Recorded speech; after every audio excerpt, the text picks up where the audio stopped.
पट्टण sir पण आले नाही ना, त्यांनाही फोन करते. Yes madam. Yes madam. Okay, thank you doctor Danamma.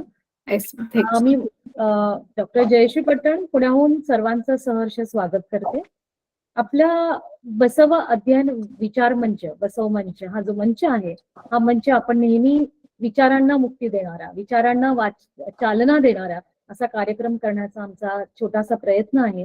आणि आजचे अतिथी आपले Rajendra Mainal sir, engineer Rajendra Mainal sir आहेत, त्यांचे इथं सहर्ष स्वागत करते. त्याच्याबरोबर सर्व श्रोतृवृंदांचं स्वागत करून आपल्या कार्यक्रमाला सुरुवात करू.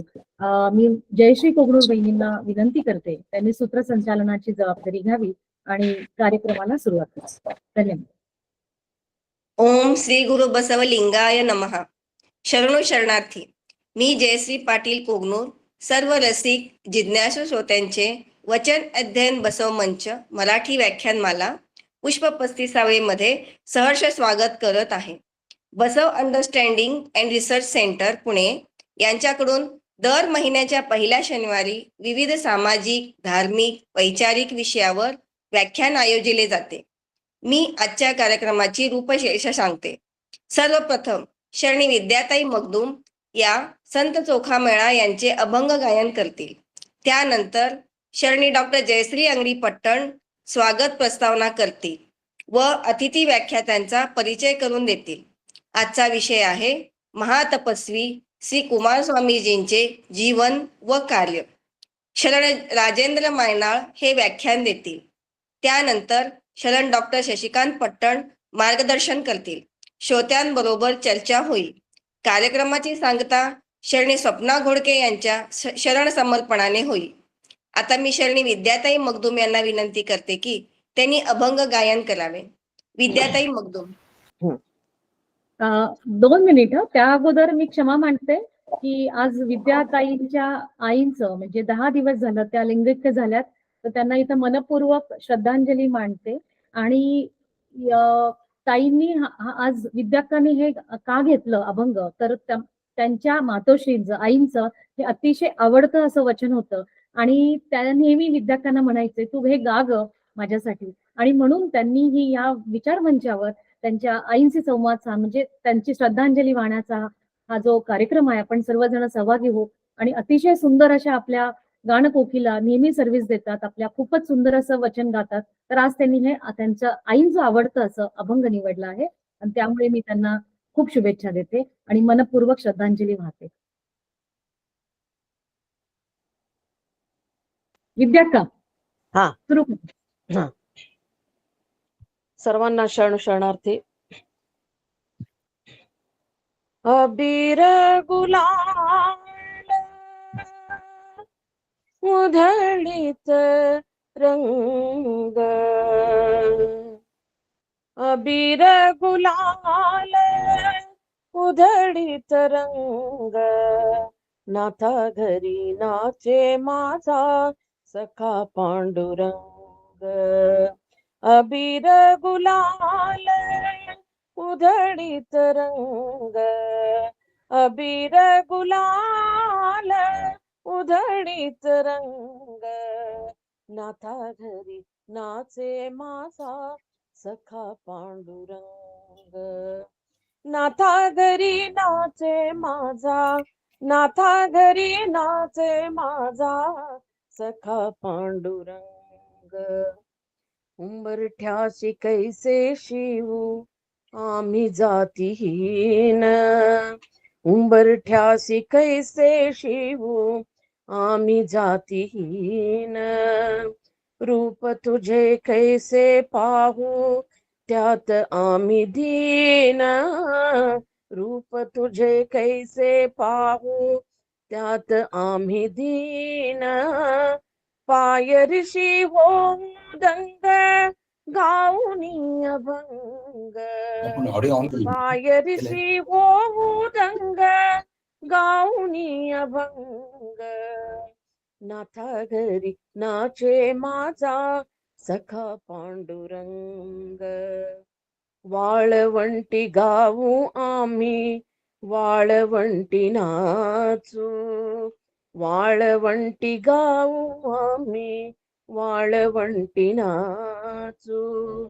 चंद्रभागेच्या पाण्याने अंग अंग न्हाओ, चंद्रभागेच्या पाण्याने अंग अंग न्हाओ, विठ्ठलाचे नाम घेऊ होऊनी निसंग, विठ्ठलाचे नाम, विठ्ठला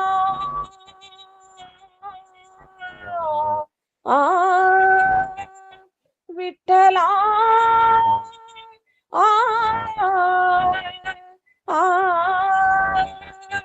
विठ्ठलाचे नाम घेऊ होऊनी निसंग, विठ्ठलाचे नाम घेऊ होऊनी निसंग, नाथा घरी नाचे माझा सखा पांडुरंग, आषाढी कार्तिकी भक्त जन येती, आषाढी कार्तिकी भक्त जन येती, पंढरीच्या वाळवंटी संत गोळा होती हो, संत गोळा होती, सुखामणे नाम घेता भक्त होती दंग, सुखामणे नाम घेता भक्त होती दंग, नाथा घरी नाचे माझा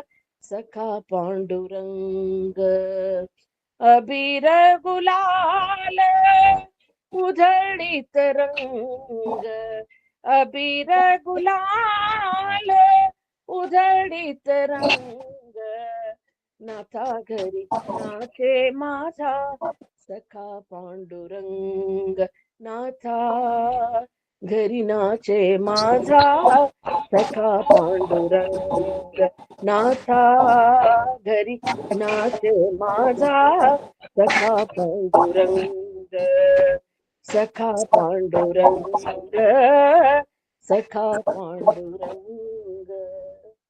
सगळ्यांना शरणार्थी. विद्याताईंनी त्यांच्या आईंना आवडणारे अभंग आज गाऊन त्यांना आपल्या सगळ्यांकडून श्रद्धांजली अर्पण केली आहे. आईंना शांती लाभो हीच ईश्वरचरणी प्रार्थना. आता संयोजिका डॉक्टर जयश्री अंगडी पट्टण यांना मी विनंती करते की त्यांनी स्वागत प्रस्तावना करावी व अतिथी व्याख्यात्यांचा परिचय करून द्यावा. डॉक्टर जयश्री अंगडी पट्टण. नमस्कार, मी पट्टण मॅडम पुण्याहून बोलती आहे आणि आज आपल्या वचन अध्ययन वेदिकेचं 35वं पुष्प आहे आणि आपल्या सोलापूरहून, सोलापूर वासीय म्हणजे बसवांनांचं घर आपण म्हणतो, वास्तव्य म्हणतो, तिथून आपल्याला मार्गदर्शन करण्यासाठी आले आहेत शरण इंजिनियर राजेंद्र मायनाळ सर. राजेंद्र मायनाळ सरांची मी जेव्हा माहिती करून देईन तेव्हा हा विषय का निवडला त्याची आपल्याला जरा जाणीव येईल. तर आपण या विषयावरती, आपण या मंचावरती नेहमीच पुरोगामी विचार, बसव विचार, शरणांचं चरित्र याचा अभ्यास करतो किंवा आपण ग्रहण करण्याचा विचार करतो आणि बऱ्याच वेळेला आपल्याला अभ्यासक असलेले, संशोधक असलेले असे उत्तम वक्ते मिळाले आहेत.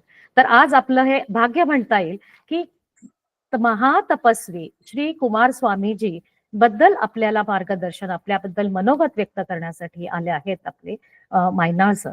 तर मायनाळ सरांबद्दल म्हणजे कुमारस्वामीजी कोण आहेत, मला हा जो विषय जेव्हा आम्ही लिंक मध्ये पाठवला तेव्हा सगळ्यांचं विचारतं की बसवेश्वर आणि शरण गाथांबद्दल नेहमी तुम्ही बोलणारे हे कुमारस्वामीजी कोण आहेत. म्हणजे इथं या भागामध्ये अजून माहित नाही.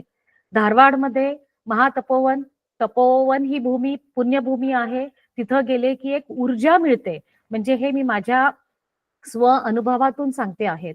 20 वर्षापूर्वी, 25 वर्षापूर्वी आम्ही जेव्हा बेळगावला राहत होतो तेव्हा आम्ही तपोवनला जायचा, आमचा पट्टण सर आणि मी आम्ही जायचो. तेव्हा आम्हाला तिथं गेल्यानंतर जो मोठा असा फोटो आहे कुमारस्वामीजींचा, जिथं तप करण्यासाठी, साधना करण्यासाठी एक हॉल आहे आणि त्या हॉलमध्ये बसल्यानंतर आपण असं की मॅग्नेटिक एनर्जी आपल्याला तिथं चुंबकत्व आहे त्या हॉलमध्ये, तिथून आपल्याला बाहेरच पडू देत नाही, असं मला स्वतःला अनुभव आलेला आहे.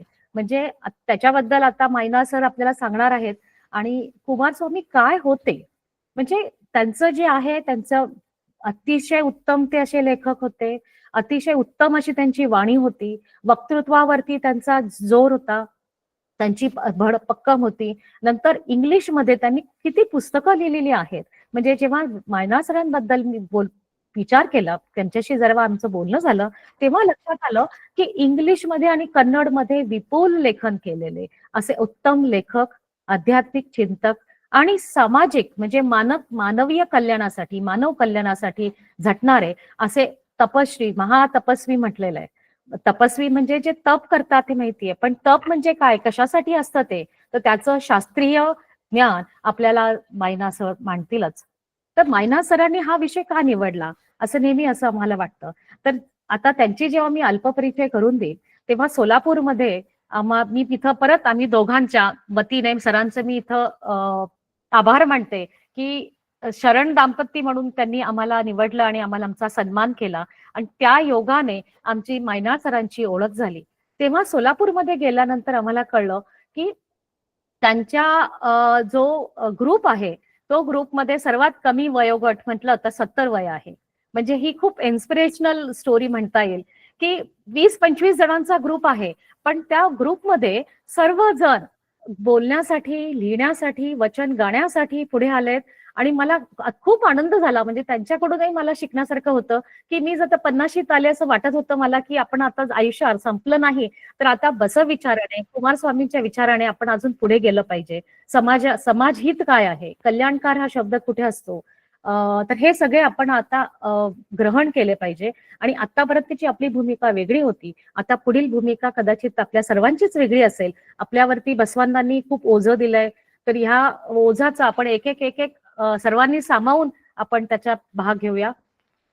तर कुमारस्वामींबद्दल मी फक्त एकच 2च मिनिट बोलीन. कुमारस्वामीजी म्हणजे असं मी एकच असं विरळ व्यक्तिमत्व मला दिसलं की जे पंडित नेहरूंनाही भेटलेत, दलाई लामालाही भेटलेत आणि फॉरेनमध्ये जाऊन, परदेशामध्ये जाऊन पोप जॉनला सुद्धा भेटलेले आहेत. आणि त्यांनी काय केलं, त्यांनी सर्वांना भेटून समाज कल्याणासाठी, आध्यात्मिक वृद्धीसाठी, सर्वांच्या वृद्धीसाठी त्यांनी अपार कष्ट घेतलेत. तर ते आपण आज सरांकडून समजून घेऊया. मी खूप वेळ घेत नाही, सरांचा फक्त अल्पसा परिचय मात्र इथं नक्की करून देईन. तर मला पहिलं सांगायचं आहे की आपल्या समाजामध्ये एक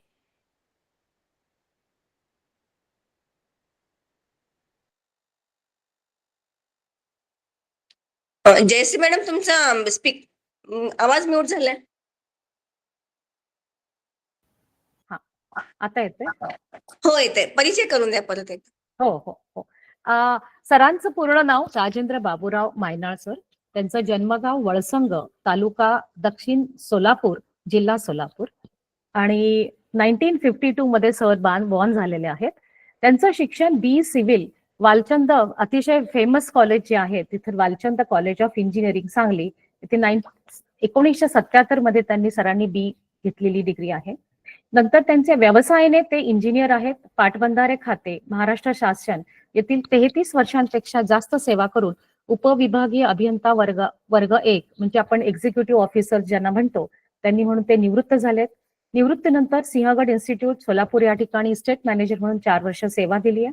या कालावधीमध्ये सरांनी 250 पेक्षा जास्त विद्यार्थ्यांना शैक्षणिक कर्ज मिळवून देण्यात आले आहे. तर सर, हे तुमचं अतिशय योगदान खूप महत्वाचं आहे. सामाजिक कामाची सरांना अतिशय आवड आहे. निसर्ग विहार रहिवासी संघ होटगी रोड सोलापूरचे गेल्या 20 वर्षापासून अध्यक्ष म्हणून कार्यरत आहेत. या रहिवासी संघामध्ये 250 पेक्षा जास्त कुटुंबाचा समावेश आहे. या संघातील वीज, पाणी, रस्ते या प्रश्नांची सोडवणूक करण्यात विशेष सहभाग. आध्यात्मिक दृष्ट्या सरांची जी रुची आहे, सरांचं आत्ताच एक पुस्तक सरांनी लिहिलेलं आहे आणि ते प्रकाशित झालेलं आहे. तर सर आंतरराष्ट्रीय प्रार्थना योग मंडळ कुमारस्वामीजी योग विहारचे गेल्या 25 वर्षापासून विश्वस्त म्हणून कार्यरत आहेत आणि 21 वर्षापासून अध्यक्ष म्हणून कामकाज सांभाळतात. कुमारस्वामीजींच्या तत्वज्ञानाचा, साहित्याचा विविध उपक्रमांद्वारे प्रार्थना योग, शिवयोग, योगासन, प्राणायाम, महाशिवरात्री निमित्ताने सामूहिक पूजनाचे शास्त्रीय पद्धतीने भक्तांना तज्ञांकडून मार्गदर्शन, विविध महाविद्यालयांमध्ये व्यक्तिमत्व विकास शिबिरांचे आयोजन करणे, चुंबकीय चिकित्सा व निसर्ग उपचाराद्वारे भक्तांना माफक दरामध्ये सेवा उपलब्ध, गुरुपौर्णिमा, बौद्धिक व आध्यात्मिक व्याख्यानमालांचे आयोजन, सांस्कृतिक कार्यक्रम, प्रचार व प्रसार या सर्वांना सरांनी आपलं आयुष्य बनलेलं आहे, केलेलं आहे. नंतर महातपस्वी श्री कुमारस्वामीजी फाउंडेशन तपोवन धारवाड या संस्थेचे गेल्या 19 वर्षापासून ते विश्वस्त आहेत. 2004 ते 7 या कालावधीत ते उपाध्यक्ष पदाची त्यांनी जबाबदारी अतिशय व्यवस्थितपणे सांभाळली आहे.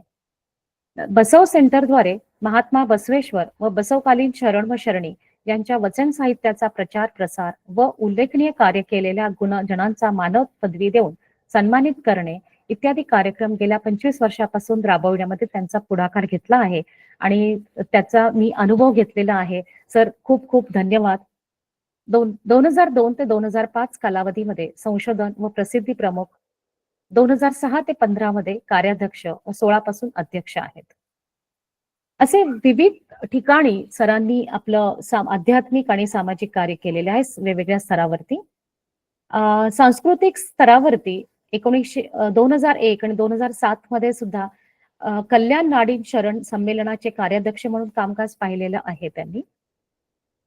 शैक्षणिक कार्य स्तरावरती बघितलं तर सोलापूर विद्यापीठ एक कालावधीत बांधकाम सल्लागार म्हणून कामकाज झालेले आहेत. ते सिद्धेश्वर शिक्षण मंडळ सोलापूर येथे ते विश्वस्त आहेत. इतर असेच महाराष्ट्र शासनाच्या सेवेत असताना राजपत्रीय अधिकारी महासंघ सोलापूर या शाखेचे सन 2000 पासून 2010 पर्यंत कार्याध्यक्ष उपाध्यक्ष. नंतर वीरशैव ज्येष्ठ नागरिक संघ सोलापूर कार्याध्यक्ष आहेत. सन्मान पुरस्कार सरांना काय मिळालेले आहेत तर महाराष्ट्र शासनामध्ये केलेल्या अतिउत्कृष्ट कामाची दखल घेऊन शासनाकडून आगाऊ वेतनवाढ व सन्मानपत्र. 2010 मध्ये आंतरराष्ट्रीय प्रार्थना योग मंडळ व बसव सेंटर या संस्थाच्या वतीने सेवानिवृत्तीच्या निमित्ताने आयोजित कार्यक्रमात श्री सिद्धेश्वर महास्वामीजी ज्ञानयोग आश्रम विजयपूर यांच्या शुभहस्ते मानपत्र प्रदान. अखिल भारतीय मराठी वीरशैव मंडळ नागपूर आयोजित 6वे अखिल भारतीय बसव साहित्य संमेलनामध्ये स्थापत्य पुरस्काराने सन्मानित. 2017 मध्ये गुळेदगुड्ड मठाकडून समाजसेवक म्हणून मानपत्र. असं विविध क्षेत्रामध्ये अतिशय सामाजिक कल्याणकारी काम केलेल्या राजेंद्र मायना सरांचं मी इथं परत स्वागत करते. आणि आपला आता हा मंच आपणास खुला आहे. आणि सरांचं व्यक्तिमत्व सांगायचं म्हटलं तर जेव्हा डायरेक्ट आमचा संबंध झाला सोलापूरमध्ये, म्हणजे वाटणार नाही की बांधकाम खात्यामधले अतिशय असे हाय प्रोफाईल इंजिनियर शहरातल्या किंवा सामाजिक तळागाळापर्यंत प्रचार प्रसार होण्यासाठी तळमळीने कार्यक्रम करतात. तर मी तर तुमचं परत तुम्ही केलेल्या कल्याणकारी कामासाठी माझे खूप शुभेच्छा, अभिनंदन आणि सत्कारमय वाचन बोलून मी इथं माझं प्रस्तावना आणि परिचय थांबवते आणि आता कार्यक्रम खुला करते.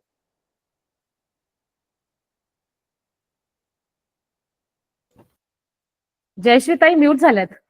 जयश्रीताई म्यूट झाल्यात. आजचे अतिथी व्याख्याते शरण इंजिनियर राजेंद्र मायना यांना मी विनंती करते की त्यांनी व्याख्यान सुरू करावे. शरण इंजिनियर राजेंद्र मायना सर. हे प्रभो प्रसिद्धो.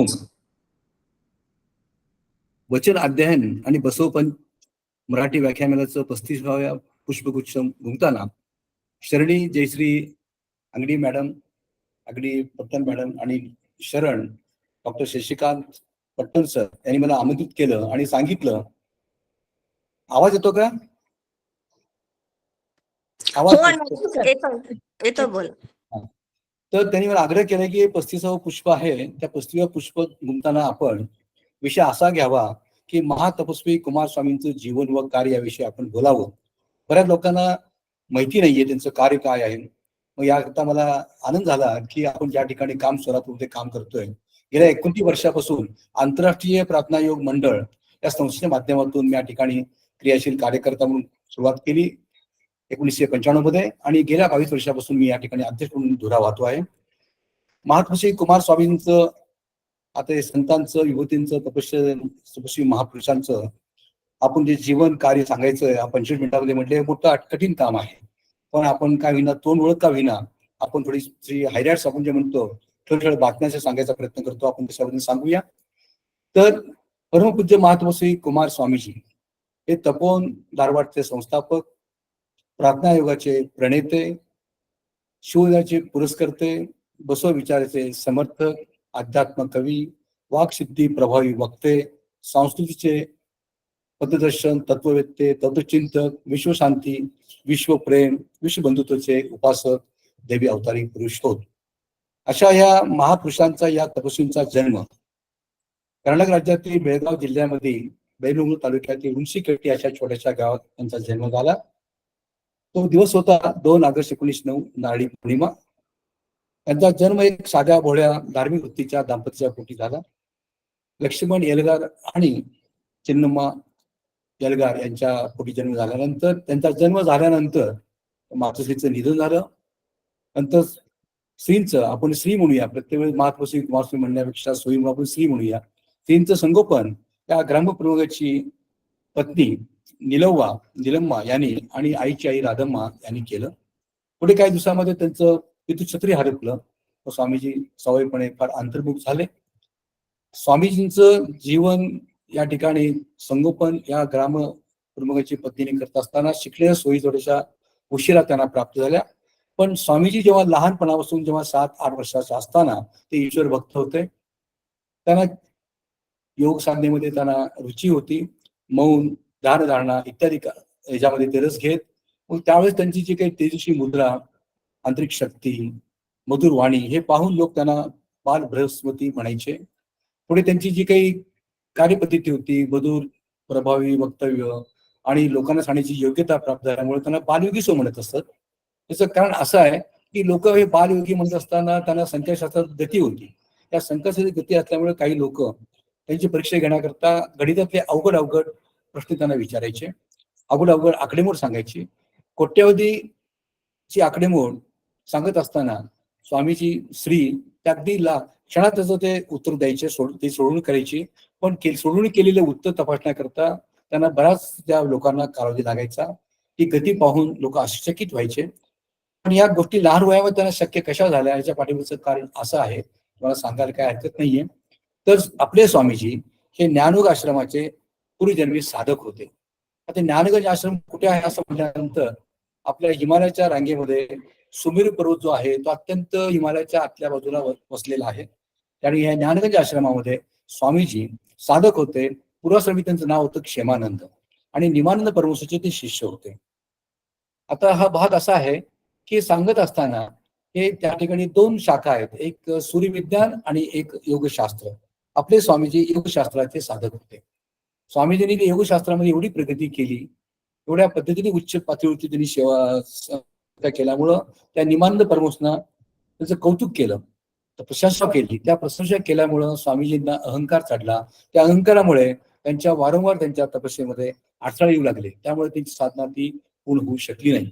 त्यामुळे पुन्हा त्यांना कुमार स्वामी या नावाने जन्म घेऊन ती साधना पूर्ण करण्याकरता त्यांना जन्म घ्यावा लागला. ही बाब जी आहे, ही जी घटना आहे, ही स्वामींनी स्वतः आपल्या प्रवचनात सांगितलेली आहे. हे विशेष आहे. ती स्वतः सुद्धा ते प्रवचन ऐकलेली आहे. तर स्वामीजींचं प्राथमिक शिक्षण आणि माध्यमिक शिक्षण अनुक्रमे हे बैनोंगळ या ठिकाणी झालं. नंतर मुनुळी ते आले. मुनुळी शिक्षण घेत असताना 10वीच्या कक्षेमध्ये ते खुशाल बुद्धिमत्तेचे होते, एक पाठी होते. मग त्या ठिकाणी युरोपियन जिल्हाधिकाऱ्यांनी त्या मुनुळीच्या शाळेला 10वीच्या कक्षेला भेट दिल्यानंतर त्या जिल्हाधिकाऱ्यांनी सांगितलं की आपले हे शिक्षक लोक विद्यार्थी घडवतात, विद्यार्थ्यांना कशा पद्धतीने शिक्षण देत आहेत याची आपण तपासणी करावी या हेतून ते जिल्हाधिकारी आले होते. तर मुख्याध्यापकाला सांगितलं की या ठिकाणी मी आलेलो आहे, तर मला काही प्रश्न या विद्यार्थ्यांना विचारायचे आहेत. ते प्रश्न मी त्यांना इंग्रजीत विचारणार, त्यांनी उत्तर सुद्धा इंग्लिश द्यायला पाहिजे. त्या जिल्हाधिकारी काही प्रश्न विचारले. मुलांना चांगलं इंग्लिश अवगत होत नव्हतं. मुख्याध्यापकी आणि शिक्षक आवरेबोरे झाले. अशा प्रसंगी स्वामीजी धीराने पुढे येऊन जिल्हाधिकाऱ्यांनी जे प्रश्न विचारले होते त्या प्रश्नाला अगदी समर्पकपणे, सफाईदारपणे इंग्लिशमध्ये उत्तर दिली. ही उत्तरं ऐकून त्या जिल्हाधिकाऱ्याने इतकं अचंबित झाले की स्वामीजींचं जे सफाईदार उत्तर होतं, जे स्टाईल ऑफ एक्सप्रेशन होतं, ते जिल्हाधिकाऱ्यांना फार आवडलं. त्यावेळी स्वामीजींनी सांगितलं, त्या जिल्हाधिकाऱ्यांनी सांगितलं की it's a true voice of India, this boy is genius, he will make a mark in the world. मग स्वामीजींनी 10वीचं शिक्षण पूर्ण केल्यानंतर कर्नाटक कॉलेजमध्ये स्वामीजी आले. कला शाखेत त्यांनी प्रवेश घेतला. 1 वर्ष कर्नाटक कॉलेजमध्ये शिक्षण घेतल्यानंतर 2रं आणि 3रं वर्ष ते राजाराम कॉलेज कोल्हापूरला आले. त्यांनी राज्यशास्त्र आणि अर्थशास्त्र हे 2 विषय घेऊन बीएची पदवी संपादन केली. बीएची पदवी संपादन केली नुसतं अशी नाहीये, तर त्यांनी विद्यापीठात प्रथम क्रमांक मिळवला. आणि हा राज्यशास्त्र आणि अर्थशास्त्राचे विषय घेऊन जरी पदवी संपादन करत असताना या विषया व्यतिरिक्त स्वामीजींनी बऱ्याच विषयाचा अभ्यास केला होता.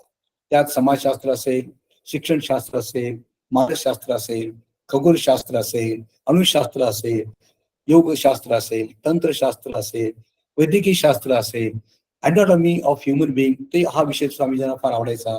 तरी त्यात सुद्धा त्यांनी पौरात्य आणि पाश्चिमात्य देशाचे तत्वज्ञान, संस्कृती, इतिहास याचाही त्यांनी अभ्यास केलेला होता. म्हणजे स्वामीजी नुसता अभ्यास असा केला होता, जोडपीचं ज्ञान मिळालं नव्हतं, तर त्यांनी पारंगतता मिळत होती, त्यात निपुण मिळत होतं. आणि हे असताना बऱ्याच विचारांचं त्यांनी त्या बरेच ग्रंथ अभ्यासलेले होते. त्या सांगायला काय हरकत नाही. जागतिक कीर्तीची जे काही विचारवंत होते, आता आपण मेझिनी म्हणतो, हेगल, कैयट, डॉक्टर काप्रा, स्पॅनिजो, नंतर आपण Gary Zukav, madame Blavatsky, Bergson, Herbert Spencer, sir John Marshall, John Reichenberg, Romain Rolland, अरस्तू, सुक्रात, जोरास्टल, टॉल्स्टाय, पंप, कोइम्पू, Confucius, Immanuel Kant, Chambers, Patanjali, नंतर मग अक्कमादेवी, नंतर अलम प्रभू, शिवयोगी सिद्धारामेश्वर, महात्मा बसवेश्वर, गौतम बुद्ध, नंतर तुमचे अरविंद घोष, स्वामी विवेकानंद, रवींद्रनाथ टागोर, अशा विविध विचारवंतांचं, तत्वज्ञानांचं त्यांनी अभ्यास केला होता. या व्यतिरिक्त स्वामीजींनी श्रीमद भगवद्गीता, रामायण, महाभारत, पुराण, कुराण, बायबल यांचाही अभ्यास केला होता. सर्व धर्मांचा सगळं अभ्यास करून त्या समन्वय साधण्याचा प्रयत्न केला होता. ही साधना, हे तपस्येचं काम करत असताना त्या राजाराम कॉलेजचे जे प्राचार्य होते, प्राध्यापक डॉक्टर बाळकृष्ण, त्यांनी स्वामींची योग्यता तपासली, योग्यता आजमावली आणि सांगितलं की आपण यांना उच्च शिक्षणाकरता जर परदेशात पाठवून द्यायचं ठरवलं तर निश्चितपणे भारताला एक शिक्षण तज्ञ मिळेल आणि पुढील या राजाराम कॉलेजची प्राचीर धुरा निश्चितपणे हे होऊ शकतील अशी त्यांना खात्री पटल्यानंतर हा प्रस्ताव हे स्वामींच्या पुढे मांडला की आपण उच्च शिक्षणाला जावं आणि आर्थिक बाबी ज्या आहेत शिक्षणाच्या ज्या आहेत त्या आम्ही एक जबाबदारी घेऊया, आपण परदेशात जाऊन उच्च शिक्षण घेऊन यावं. अशा पद्धतीने प्रस्ताव मांडल्यानंतर स्वामीजींनी त्यांना नम्रपणे नकार दिला. स्वामीजी म्हणले की माझं त्या ठिकाणी भौतिक सुखाकरता की एवी सुखाची वाट घडण्याकरता मी आलेलो नाहीये. माझं अंतर्गण सांगतं की समाज हिताकरता, समाजा कल्याणाकरता, मानवतेच्या कल्याणाकरता माझं आयुष्य मला वेचायचं आहे आणि मला सांगतं आतलं मन की योग साधना आणि आध्यात्मिक प्रगती आणि त्यातून जे मानवजातीच्या कल्याणाकरता जे काम करायचं आहे ते आज मला सांगत असल्यामुळं ते त्या ठिकाणी पदवी संपादन केल्यानंतर ते नवली तीर्थला 1933ला आले. 1932ला त्यांनी पदवी संपादन केली आणि 1933ला नवली तीर्थला आले. हे नवली तीर्थ हे जे गाव आहे त्या मलपर नदीच्या काठावरती बसलेलं आहे. तिथे घनदाट जंगल आहे. ती जागा तपश्चर्या चांगली होती म्हणून स्वामीजी निवडली. 1 वर्ष त्यांनी तपश्चर्या केली. या 1 वर्ष तपश्चर्यामध्ये त्यांना उत्थान स्थिती प्राप्त झाली. उत्थान स्थिती अशी असते की त्यामध्ये योगाचं किंवा साधकाचं शरीर जमिनीपासून ते 10 ते 12 इंच उंच हवेमध्ये स्थिर होतं. जे त्या माणसाची घनता या हवेच्या घनतेपेक्षा कमी असल्यामुळं ते हवेत तरंगत्यासारखं स्थिर झाल्यामुळं ती उत्थान स्थिती प्राप्त होते. बऱ्याच लोकांनी अलीकडे 100-125 वर्षाचा काळ आहे. बऱ्याच लोकांनी ते स्वामीजींना पाहिले सुद्धा आहे.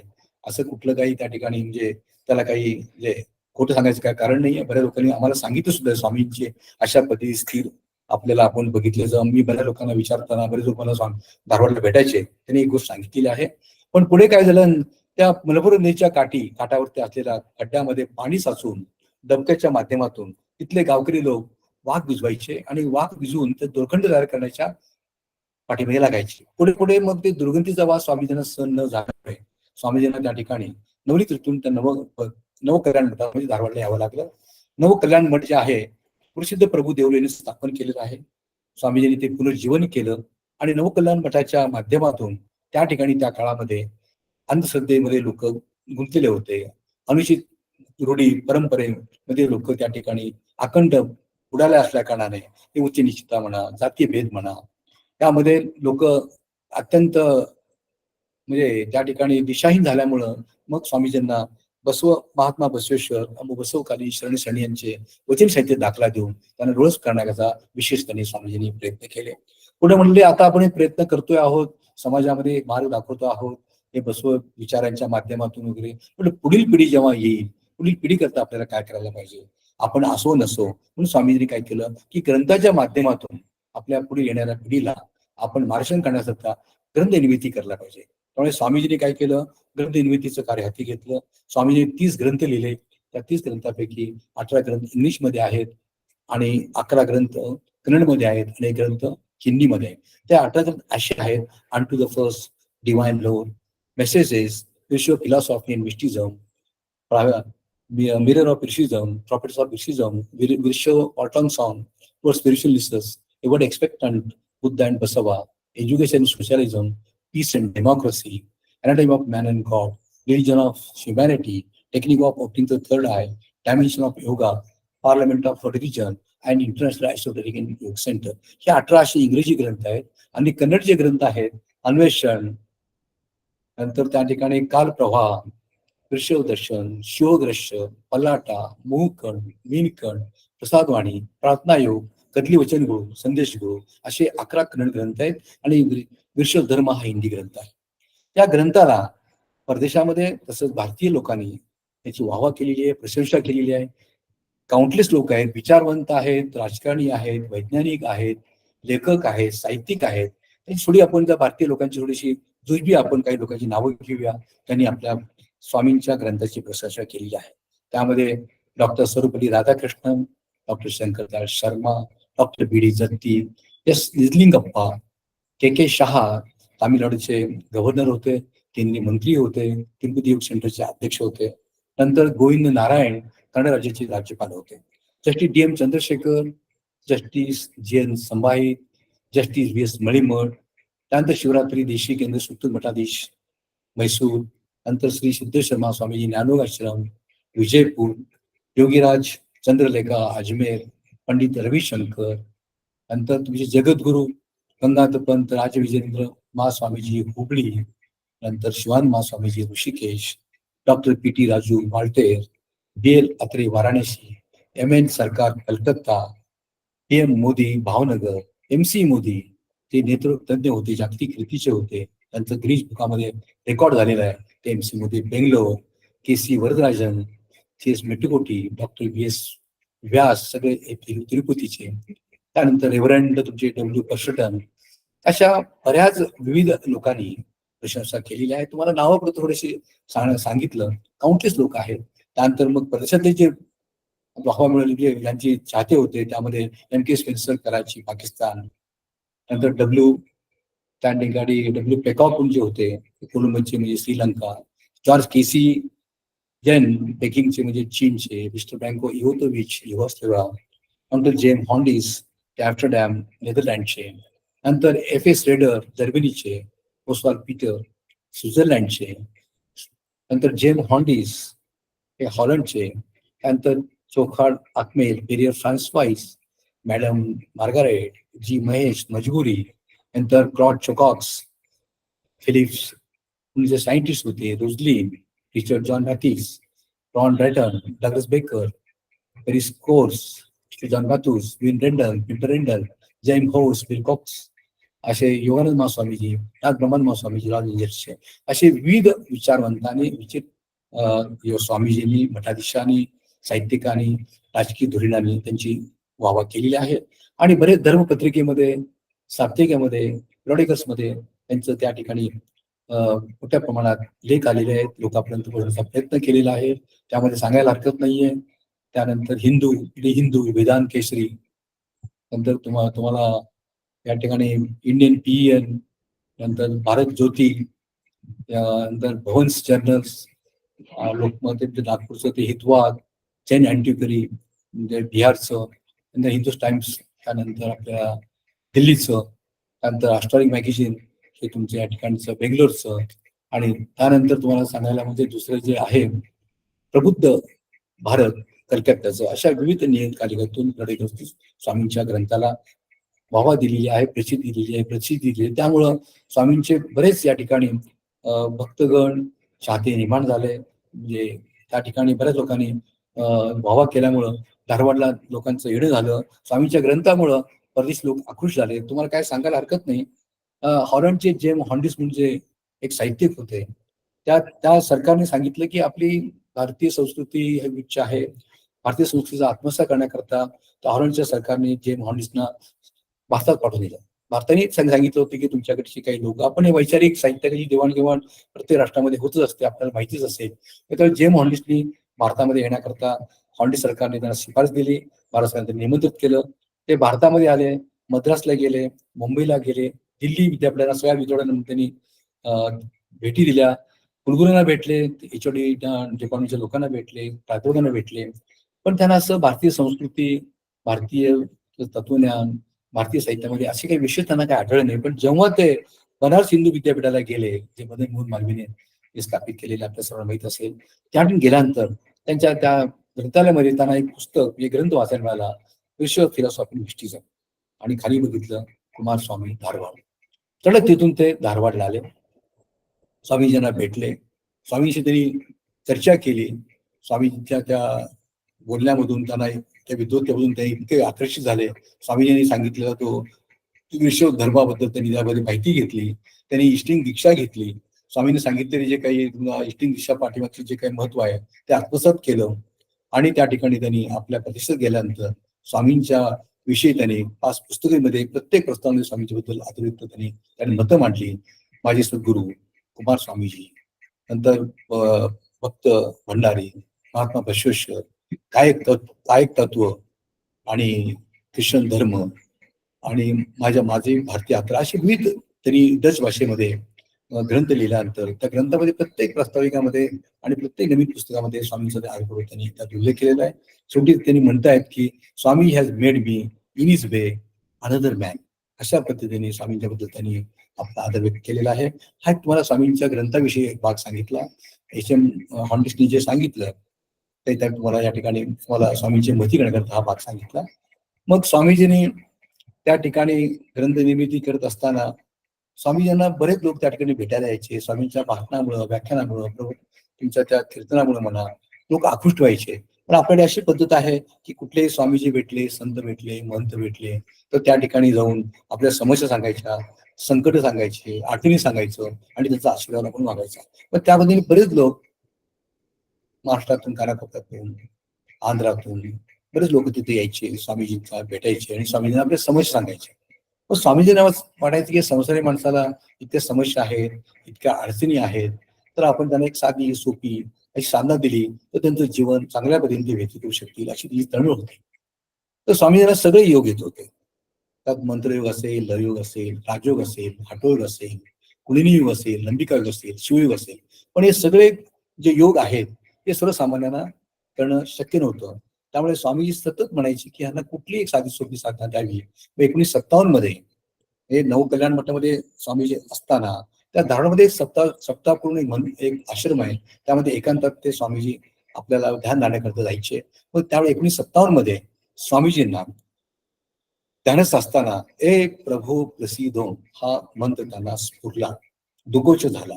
मग त्या मंत्राला स्वामीजींनी म्हणजे त्यामध्ये बंद, त्यानंतर ते आकृती, त्यानंतर ध्यान, त्याचं ते काही मुद्रा, आसन बैठक अशा पद्धतीने त्या चौकीत बसून त्यांनी त्या मंत्राला प्रार्थना रूपाचं त्याला त्यांनी ते स्वरूप दिलं आणि प्रार्थना घेऊन लोकांना तो समर्पित केला. आणि हा प्रार्थना योग मंडळ त्या ठिकाणी प्रथमतः धारवाडला स्थापन करून प्रार्थना योग लोकांना सांगितला. त्या प्रार्थना योग तुम्ही करत राहा, त्यामुळे तुमच्या आयुष्यात येणारे जे काही संकट आहेत, जी काही अडचणी आहेत ते दूर होतील आणि तुमचं जीवन सुखमय होईल. मानसिक स्वास्थ्य चांगलं राहील आणि शारीरिक स्वास्थ्य राहील असं स्वामीजींनी त्यांना वारंवार सांगितलं. मग ते असं आहे की आपले स्वामीजी विज्ञानिष्ठ होते.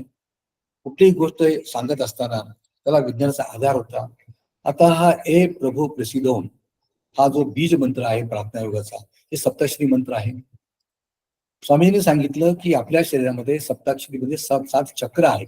मूलाधार चक्र माहिती, स्वादिष्ट चक्र, मणिपूर चक्र, अज्ञान चक्र, तुम्हाला सगळं माहिती, ते सहस्त्र चक्र, असे 7 चक्र आहेत. आणि हा सप्ताश्री मंत्र आहे. त्या सप्ताश्री मंत्राचा प्रत्येक जो पहिला अक्षर आहे, एक अक्षर आपण त्या चक्रावरती जोर देऊन जर आपण म्हटलं तर त्या ठिकाणी ती चक्र सगळे जागृत होतात. त्या जगरामध्ये एक प्रकारचे स्पंदन निर्माण होतात आणि आपलं आरोग्य चांगलं होऊ शकतं. हे स्वामीजींनी प्रयोगाने ते सांगितलेलं आहे. या प्रार्थना योगामुळे काय होतं, जनन ग्रंथी म्हणा, पॅन्क्रियास, ॲड्रेनल, थायमास, त्यानंतर तुमचे थायरॉइड, आजकाल तरी तुम्हाला महिलांना थायरॉइडचा मोठा म्हणजे फार त्रास होतो आपल्या सगळ्यांना जास्त लोकांना माहिती आहे. पॅराथायरॉइड, पिनेल गँड्स, पिट्युटरी ग्रँड इत्यादी याचं संवर्धन होतं, संरक्षण होतं आणि त्या ग्रंथी इथे स्त्रवतात, सुधारतात. अशा पद्धतीने स्वामीजींनी वारंवार आपल्या भाषणात सांगितलेलं आहे.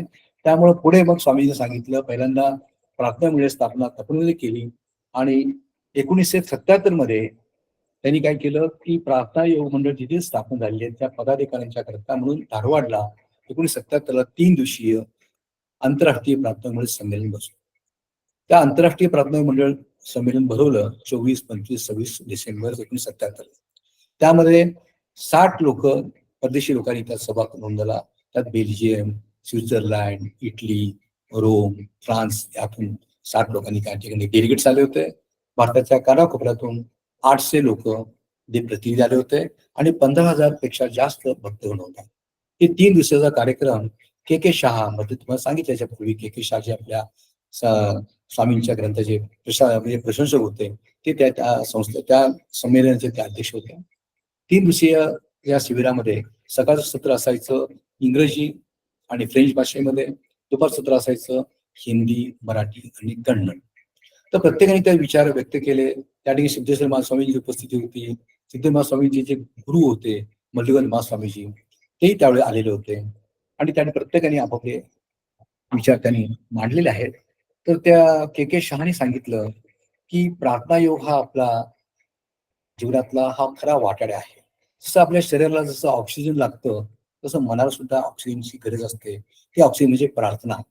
अंतरंगातली मशीन जी कुंडली म्हणतो आपण, कुंडली शक्ती जागृत करण्याची, त्या प्रार्थना योगाच्या माध्यमातून आपलं मानसिक स्वास्थ्य चांगलं राहू शकतं. तसं आपल्या शरीराला ऑक्सिजनची गरज आहे तसं आपल्या मनाला ऑक्सिजनची गरज आहे. त्या ऑक्सिजन म्हणजे प्रार्थना.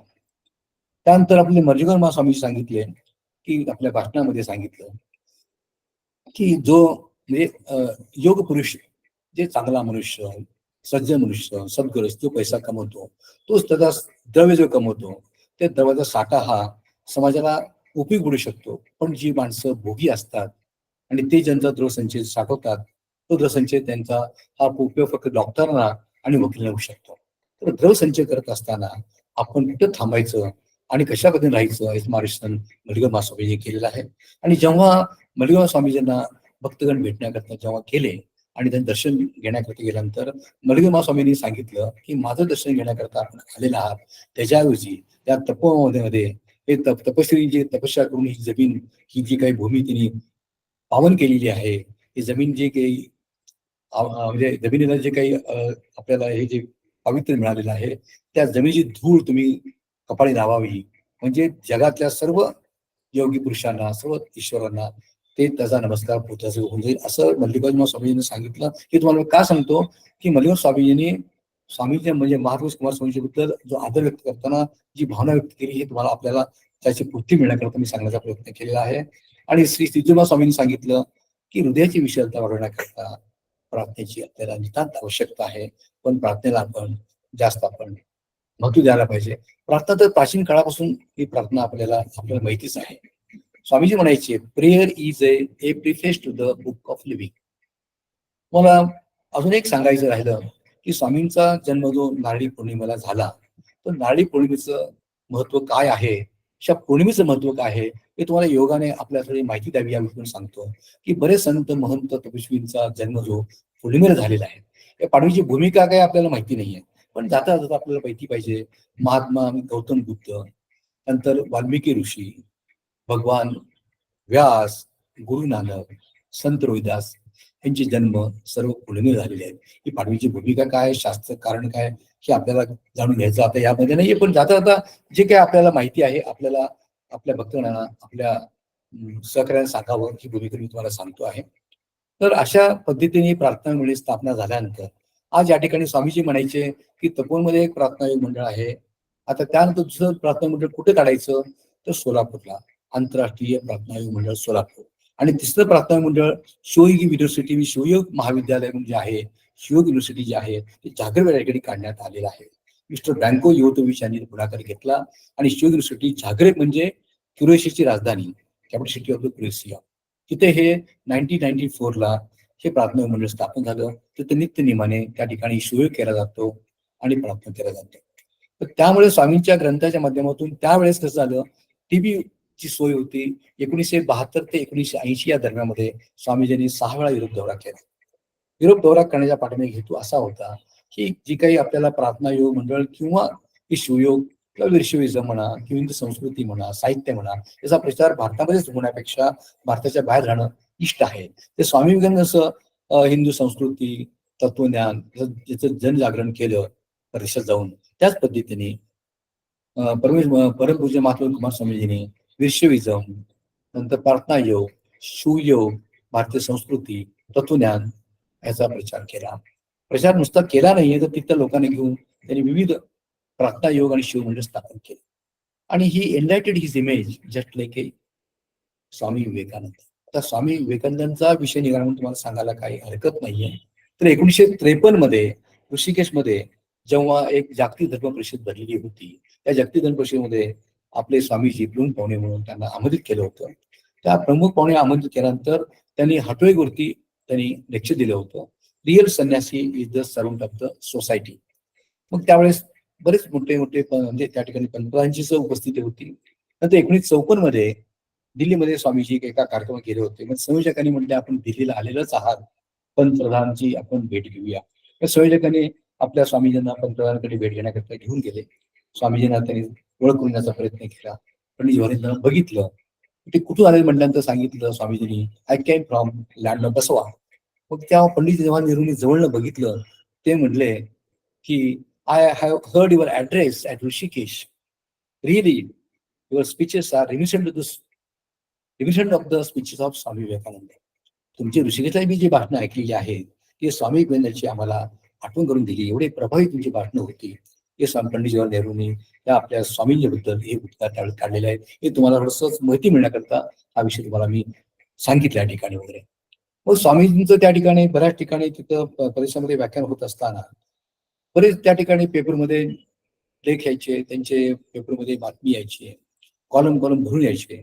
व त्या ठिकाणी हे सगळं वाचल्यानंतर जे काही आपल्याला व्हॅटिकन सिटी आपल्याला माहिती असेल, ख्रिश्चन धर्मगुरू जगामध्ये ज्यांची लोकसंख्या जास्त आहे, म्हणजे ख्रिश्चनची लोकसंख्या जास्त आहे आपल्याला माहितीच आहे. त्यांचे धर्मगुरू कुठे राहतात तर व्हॅटिकन सिटीत राहतात. व्हॅटिकन सिटीमध्ये त्या तत्कालीन ते धर्मगुरू जे होते, पोप जे होते जॉन पॉल सेकंड, त्यांच्या कानापर्यंत ही माहिती गेली. ती माहिती गेल्यानंतर मग त्यांनी स्वामीजींना आमंत्रित केलं. स्वामीजींनी ते आमंत्रण स्वीकारलं आणि त्यांची भेट घेतली. भेट घेऊन त्यांना इष्टलिंग भेट दिला आणि त्या पाठीमागची भूमिका सांगितली, त्या पाठीमागचं ते गुपित सांगितलं आणि तृतीय नेत्र उमलण्याची प्रक्रिया जी आहे कशी सामावलेली आहे ते विस्तृतपणे सविस्तर सांगितल्यानंतर तो डाव्याचा इष्टलिंग घेऊन त्राटक करून त्यांना पहा म्हटलं. त्या इष्टलिंगामध्ये त्यांना ते आश्चर्यकारक त्या गोष्टी त्यांना दिसल्या. त्या ठिकाणी म्हणजे नदी म्हणा, काही झाडं म्हणा, पर्वत म्हणा, जे काही त्राटक केल्यानंतर त्यांना ते पाहून ते उद्गार काढले, it's a wonderful, it's something new to us. नंतर स्वामीजींनी त्या ठिकाणी सेंट पीटर चर्च जे जगामध्ये सर्वात मोठं चर्च आहे त्या ठिकाणी स्वामींचे व्याख्यान ठेवलं. व्याख्यानाचा विषय बघा कसा होता. त्यांच्या राज्यात जाऊन त्यांच्या संप्रदायामध्ये विषय निवडला एलिमेंट्स ऑफ ख्रिश्चनिटी. त्यांच्या देशात जाऊन ख्रिश्चन धर्माचे तत्व या विषयावर स्वामीजी बोलले. तिथले पादरी लोक सुद्धा इतके अचंबित झाले की आम्हाला सुद्धा इतक्या सखोलपणे आमच्या तत्वाचं आम्हाला जाण नाही, आम्हाला माहिती नाही त्या योगीने किती अभ्यास सखोल केला असेल हे ते उद्गार तिथल्या लोकांचे आहेत. मग स्वामीजींनी तिथे बरेच व्याख्यान झाल्यानंतर स्वामींची विद्वत्ता पाहून मग त्या ठिकाणी 8 नोव्हेंबरला 1972 एक जागतिक धर्म परिषद भरली होती पॅरिसमध्ये. त्या ठिकाणी स्वामीजींना आपल्याला माहिती आहे 11 सप्टेंबर 1893 आपल्या सगळ्या माहिती आहे की स्वामी विवेकानंदांनी जागतिक धर्म परिषदेमध्ये प्रतिनिधित्व केलं होतं. मग जागतिक धर्म परिषदेचं स्वामीजींनी त्या ठिकाणी 8 नोव्हेंबर 1972 त्या ठिकाणी ते अध्यक्षपद भूषवलं. त्या ठिकाणी 50-60 राष्ट्राचे प्रतिनिधी लोक आले होते. आणि आपल्याला फ्रँकफर्ट म्हणून तुम्हाला शहर माहिती आहे जर्मनीमधलं. त्या ठिकाणी दरवर्षी कशाचं प्रदर्शन भरत असतं, वस्तूंचं भरत असतं, विविध उपक्रमाचं भरत असतं, नवीन नवीन टेक्नॉलॉजी भरत असतं. तशा पद्धतीने त्यावेळेस स्वामीजींचा जेव्हा त्या ठिकाणी प्रदेश दौरा असताना फ्रँकफर्टमध्ये एक आध्यात्मिक प्रदर्शन भरलं होतं, आध्यात्मिक ग्रंथाचं प्रदर्शन भरलं होतं. व त्या स्वामींचा ग्रंथ ठेवण्यात आला अनटू द फर्स्ट. त्या 40 ते 45 राष्ट्रांनी त्यात भाग घेतला होता. अनटू द फर्स्ट या ग्रंथाला तिथे पहिली पसंती देण्यात आली. ही आपल्या सगळ्या लोकांना अभिमानाची गोष्ट आहे. तर अनटू द फर्स्टला पहिली पसंती आल्यानंतर स्वामींचं जे ग्रंथ संपदा लोकांना इतकी आवडली वारंवार ते धारवाडला येऊ लागले. आज सुद्धा धारवाडमध्ये साधारण नोव्हेंबर ते फेब्रुवारी या 4 महिन्यामध्ये बरेच लोक साधके येतात, तिथे साधना करतात आणि त्या ठिकाणी जर स्वामींचं भौतिक शरीर नसेल समाधीच्या माध्यमातून ते दर्शन घेतात आणि स्वामींनी सांगितलेली साधना तिथे करतायत. ती ती पेरिस फ्रान्सवाईज म्हणून एक जी काही त्या ठिकाणी समाजसेवक होती, डॉक्टर होती, ती एकदा आली होती त्यांनी स्वामी दर्शन करण्याकरता. 14 वर्षामध्ये तिला कधी गाठ झोप लागली होती. ते गोळ्या घेत होती झोपेच्या आणि त्या झोपला गळ्यानंतर तिला झोप लागायची. तर स्वामीजींना ते भेटलं. स्वामीजींचा त्या ठिकाणी धारवाडला व्याख्यान ऐकल्यानंतर जेव्हा ते स्वामीजींना भेटण्यात आल्यानंतर त्या ठिकाणी त्यांनी 3 दिवसामध्ये त्याला एकही गोळी घ्यावी लागली नाही असं त्या पेरिस फ्रान्सवाईजनी त्या स्वामीजींच्या त्या अनुयायांना सांगण्यात आलं की एवढा प्रभाव स्वामींच्या सांगण्यामध्ये होता. स्वामींचं वक्तव्य इतकं चांगलं होतं. मला सांगायला हरकत नाही, स्वामीजी 6 महिने 9 महिने आणि वर्षभर अनुष्ठान बसायचे. अनुष्ठान म्हणजे त्या ठिकाणी तपश्चर्या करण्याकरता एक गुहेमध्ये येऊन बसायचे. त्यांना ते एक साधक, त्यांना एक सेवक, त्यांना तो एक 50 ml दूध द्यायचा, त्या गुहेच्या द्वारीतून द्यायचं. 50 ml फक्त दूध घ्यायचे, काही घ्यायचे नाहीये. त्यांचे अनुष्ठान 6 महिन्याचं 9 महिन्याचं आणि वर्षाचं असं असायचं. आणि जेव्हा ते 6 महिन्याचं 9 महिन्याचं अनुष्ठान प्राप्त म्हणजे झाल्यानंतर वरती यायचे, पुरुष कट्ट्यावरून त्यांना जे काही साक्षात्कार झालेला असायचा, त्यांना जे काही अनुभव असायचं ते लोकांना सांगायचे. अशाच एका प्रसंगी अनुष्ठान करून स्वामीजी वरती आल्यानंतर 1967 मध्ये तो काळ होता. दादासाहेब आपटे माहित असतील की विद्यार्थी परिषद त्यांनी स्थापन केली. जे कर्णसिंग म्हणा, चिन्मय स्वामी म्हणा, गोळवलकर गुरुजी म्हणा आणि हे दादासाहेब त्यांनी, हे 4 लोकांनी विद्यार्थी परिषद स्थापन केली आणि ते कारवाई म्हणून आजन्म त्यांनी त्याची धुरा वाहिली. स्वामीजींनी येऊन सांगायचे, मी सर्व राष्ट्रात फिरतो, सर्व राष्ट्रात जातो. स्वामी म्हणायचे, जाऊन तुम्ही काय करताय? स्वामी म्हणायचे की आपले लोक शिक्षणाकरता, व्यवसाय करता, धंद्याकरता जात आहेत. त्यांना त्या आपल्या भारतीय संस्कृतीचं विस्मरण होऊ नये त्याकरता ते संघटन आपल्याला करावं लागतं. हे दादासाहेब त्यांनी बद्दल स्वामीजींना फार प्रीती वाटायचं आणि ते येऊन स्वामी दर्शन घेऊन पुन्हा चार्ज घेऊन स्वामींना एनर्जी घेऊन पुन्हा ते कामाला लागायचे. असे विविध प्रकारचे स्वामीजींना भक्तगण, विविध क्षेत्रातले भक्तगण स्वामीजींना प्राप्त झालेले आहेत. तर आपल्याला सांगायचं एवढंच असं होतं की तुम्हाला स्वामींचे अनुभव असे आहेत की स्वामीजी विद्यानिष्ठ होते. स्वामीजींनी भामा ॲटॉमिक रिसर्च सेंटरमध्ये सुद्धा व्याख्यान दिलेलं आहे अणु आणि परमाणूवरती. हे स्वामीजींना खगोलशास्त्राचा, अणुशास्त्राचा अभ्यास केलेला असल्या कारणानं कुठल्याही ह्याच्यामध्ये भाषण देत असताना सखोल अभ्यास केल्यामुळं ते चांगल्या पद्धतीने ते विवेचन करत आणि समोरच्या माणसाला इथला मंत्रमुग्ध करत. भाषा त्यांची मधुर होती, सांगण्याची स्टाईल वेगळी होती, आवाज स्पष्ट होता, त्यामुळे लोक ते आकर्षित होते. मी सोलापूरचा असल्या कारणाने मला सांगायला काय हरकत नाहीये. एक मिनिट.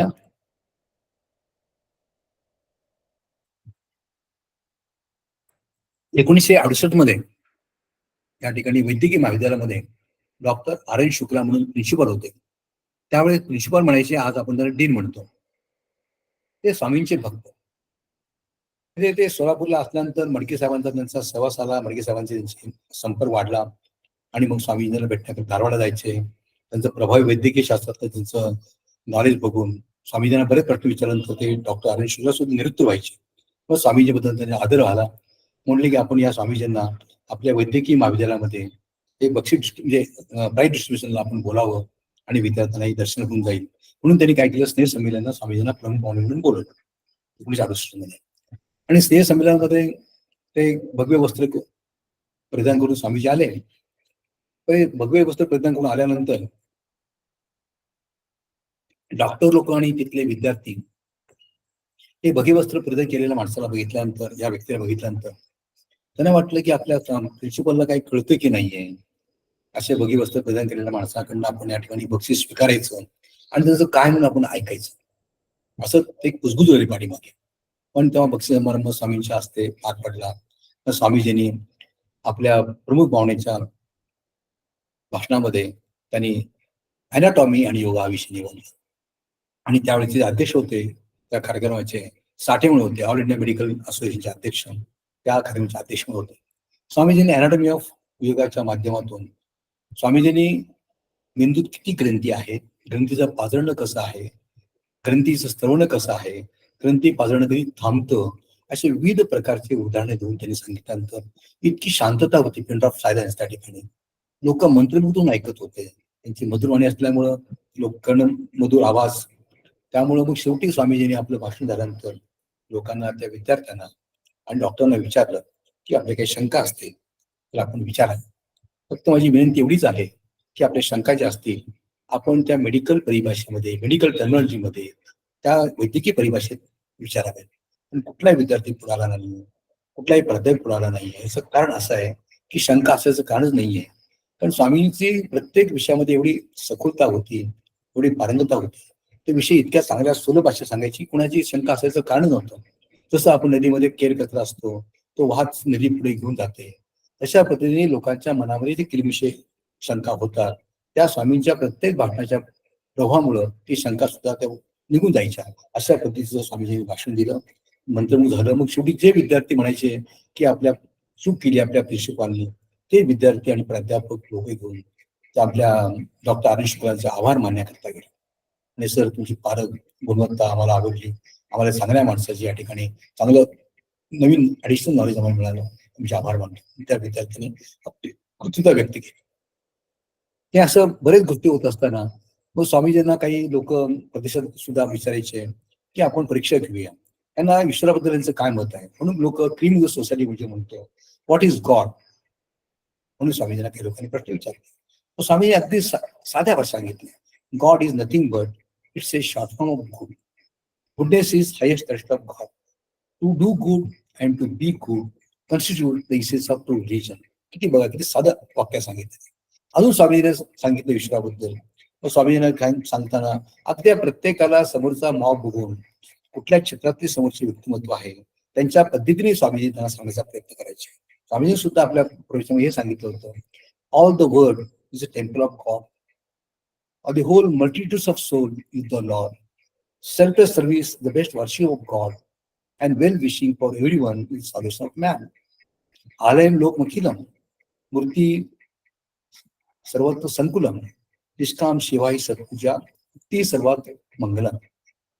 म्हणजे सारं विश्व एक मंदिर असून प्रत्येक माणसाच्या हृदयामध्ये ठेवत असलेली जी आत्मज्योत आहे तीच परमेश्वर आहे. निष्काम सेवा म्हणजे ती परमेश्वराची पूजा आहे. आणि सर्वांचं आपण कल्याण चिंततो, म्हणजे शिवमस्तू, कल्याणमस्तू, मंगलमस्तू म्हणजेच जीवनाची मुक्ती आहे, असं प्रतिपादन या स्वामीजींनी पहिल्यांदा केलेलं आहे. ते पहिले योगी आहे. आणि साधी सोपी लोकांना कळण्याकरता आध्यात्मिक क्षेत्रात काम करत असताना लोकांना त्याबद्दल ओढ कशी वाढावी, लोकांना कशा पद्धतीने आपण सांगावं आणि लोकांना कशी आकलन पद्धती त्यांना मिळण्याकरता आपण कुठल्या शब्दात सांगावं, अशा पद्धतीने स्वामीजी सांगत असल्यामुळं स्वामींच्या प्रवचनामध्ये इतका प्रभाव होता. लोक हजारो संख्येने त्यांच्या प्रवचनाला येत असत. अजून स्वामीजी म्हणायचे, self control, patience, devotion and honesty, these are the 4 pillars of the temple of humanity. स्वामीजीने सांगितलं होते. स्वामींच्या कोटेशन मध्ये स्वामींची विचारधारा आपल्याला सांगायची झाली तर बरेच विचारधारा आहेत त्यामध्ये, की स्वामींची विचारधारातून कळतं की स्वामींची विद्वत्ता कशी होती, स्वामीजींनी किती सखोल अभ्यास केला होता. म्हणजे बरेच कोटेशन्स आहेत, पण वेळेच्या अभावी आपल्याला कितपत सांगणं होतंय मला सांगता येणार नाहीये. आता शिवयोगच्या माध्यमातून, आता आपला शिवयोग हा विषय फार मोठा आहे. शिवयोग असा आहे, शिवयोग सुद्धा हा वैज्ञानिक दृष्टिकोनातून ही परंपरा जी आहे मोहनजोडो हडप्पा मध्ये पासून सुद्धा आपल्या त्यामध्ये जे काही अवशेष मिळाले, त्या सुद्धा काही मूर्ती मिळाल्या, काही ते अवशेष मिळाले आहेत. त्या ठिकाणी सुद्धा काही अवशेषामध्ये ते इस्टलिंग धरलेले काही अवशेष मिळाल्यामध्ये त्या आपल्याला पाहायला मिळाले असतील. हा शिवयोग आणि इस्टलिंग ही त्या 3,000 पूर्वी सुद्धा आपल्याला पाहायला मिळालं होते. म्हणून सुद्धा या गोष्टी सांगते. पण परमपूज्य कुमार स्वामीजींनी त्याला एक नवीन सायंटिफिक आयाम दिलेला आहे. इस्टलिंग पूजन हे 12व्या शतकामध्ये महात्मा बसवेश्वर आणि बसवकरांची श्रेणी यांनी सुद्धा अनुभवलेलं आहे. त्यांनाही माहिती होते, ते प्रॅक्टिस करत होते. 20व्या शतकामध्ये कुमार स्वामीजींनी त्याला एक नवीन वैज्ञानिक आयाम दिला आणि त्याचा प्रचार 20व्या शतकात केला. आता त्या शिवयोग युनिव्हर्सिटीच्या माध्यमातून तिथे स्कॉलर जे भक्तगुण आहेत तर रिसर्च करतील आणि त्या अभ्यास करून ते 21व्या शतकात प्रचार करतील स्वामीजी म्हणून. शिवयोगामध्ये असं आहे की जसं उत्क्रांतीमध्ये माकडाचा जसा मानव होत गेला, मग ती शेपटी होती, शेपटीचा ऱ्हास झाली आणि बऱ्याच ग्रंथी तशाच राहत गेल्या. त्यामध्ये एक प्रमुख ग्रंथी जी आहे ती पिनियन ग्लँड. त्या मानवाच्या मेंदूच्या म्हणजे लहान मेंदूच्या खालच्या बाजूला एक त्रिकोणी स्पेस आहे कडे रंगाची, त्यात हे त्याचं हे जागा आहे. त्रिकोणी स्पेस जी आहे ती पिनियन ग्लँड तिथं स्थित आहे, ती सुप्त अवस्थेत आहे. स्वामीजी म्हणायचे या सुप्त अवस्थेत असलेल्या पिलिंग लाईनला सर्जरीने आपल्याला त्या ठिकाणी स्पंदन उत्पन्न करण्यापेक्षा, ते रिपेअर करण्यात बसण्यापेक्षा, दुरुस्त करण्यापेक्षा तुम्ही शिवच्या माध्यमातून ते तुम्ही तिथे स्पंदन निर्माण करू शकता, जी ग्रंथ आपल्याला उपयुक्त आहे. तर त्या पिनल ग्लँडच्या माध्यमातून तृतीय नेत्र होण्याची प्रक्रिया जी आहे त्याला शास्त्रोक्त त्याला कारण आहे, ते चुंबकीय शास्त्र आहे, गुरुत्वाकर्षण आहे, प्रकाश आणि चुंबकीय शास्त्र, शरीर विज्ञान, आणि त्या ठिकाणी हे निष्ठिंग जे असतं ते कणाचं चुंबक असतं. त्याची एक विविध प्रकारची करण्याची जी पद्धत आहे, डाव्या हातात इष्टलिंग घ्यायचा, काही ठराविक अंतरावरती ते इष्टलिंग डाव्या हातात धरायचा आणि डावीच्या म्हणजे खांद्याच्या बॅक साईडला एक मेणबत्ती म्हणा किंवा दिवा ठेवायचा, की त्याचे प्रकाशन, त्याचे जे किरण असतात त्या इष्टलिंगावरती पडल्यानंतर ते परावर्तित होतात डोळ्यातून. मग तिथून ते त्याचं पाठीमागे परावर्तित होऊन त्या पिलिंगांवरती ते जातात आणि त्यातून त्यात स्पंदन निर्माण होतात. एक मोठी प्रक्रिया आहे. आता आपल्याला तुम्हाला अगदी जस्ट ठळक वैशिष्ट्य सांगतोय. तो शिवयोगचा अभ्यास करायला म्हटलं त्याला बराच कालावधी लागेल. तुम्हाला स्वामीजींनी शिवयोग आणि प्रार्थनायोग हे 2 नवीन आपल्याला दिलेले आहेत. बाकी सगळे योग आपल्याकडे होते. मला सांगितलं मंत्रयोग होता, लययोग होता, राजयोग, अपयोग, आपले लंबिक अग्नी, हे सगळे पूर्वीचे योग आहेत. पण स्वामी दिलेले जे 2 योग आहेत नव्याने दिलेले, प्रार्थना योग आणि शिवयोग. तर स्वामीजींनी बऱ्याच ठिकाणी वैद्यकीय क्षेत्रामध्ये सुद्धा त्यांनी बराच म्हणजे वैद्यकीय परिषदेत भाग घेतलेला आहे. 1975 मध्ये एक वैद्यकीय परिषद भरली होती. तर त्यावेळेस त्यांना स्वामीजींना प्रमुख पाहुणे बोललं होतं. स्वामीजींनी अॅनाटॉमीवरती बोलले, बऱ्याच ठिकाणी त्यांनी विविध विषयावरती बोलले. नंतर त्यांनी सांगितलं, त्या 250 ते 300 डॉक्टर्स त्यात उपस्थित होते, त्यांनी सांगितलं की डॉक्टरना की how you are going to declare a man is dead. मग काही लोकांनी सांगितलं की आम्ही we checkup the heartbeat, we check up the pulses, we check up the breathing of that person. If he are stopped, then we declare as person is dead. आपण हृदयाचे ठोके बघतो, नाडी बघतो, श्वासोच्छ्वास बघतो आणि तिन्ही गोष्टी जर बंद असतील तर आम्ही तेव्हा ती व्यक्ती मय झाली म्हणून डिक्लेअर करतो. मग त्यांनी आपल्या समोर असलेले डॉक्टर लोकांना म्हटलं आपण वरती यावं व्यासपीठावरती आणि मला तपासावं. स्वामी 2 मिनिटं डोळे तपासून ते डोळे बंद करून बसले आणि मग त्यांना सांगितलं तपासा म्हणून. तर त्यांनी बघितलं, डोळे ठोके लागत नव्हते, श्वासोच्छ्वास लागत नव्हता, हार्टबीट लागत नव्हते. मग स्वामीजींनी डोळे उघडून विचारलं, आपण आम्हाला तपासला, आपल्याला काय, आपण काय अनुभवलं? ते म्हटले तुमचे ठोके लागत नव्हते, नंतर तुमचं ब्रिथिंग बंद होतं आणि नाडी लागत नव्हती. मग स्वामीजी म्हटले मग डिक्लेअर करा दॅट आय एम डेड. सगळे डॉक्टर लोक हसू लागले. मग स्वामीजीने सांगितलं की योग सामर्थ्याच्या माध्यमातून या गोष्टी होऊ शकतात.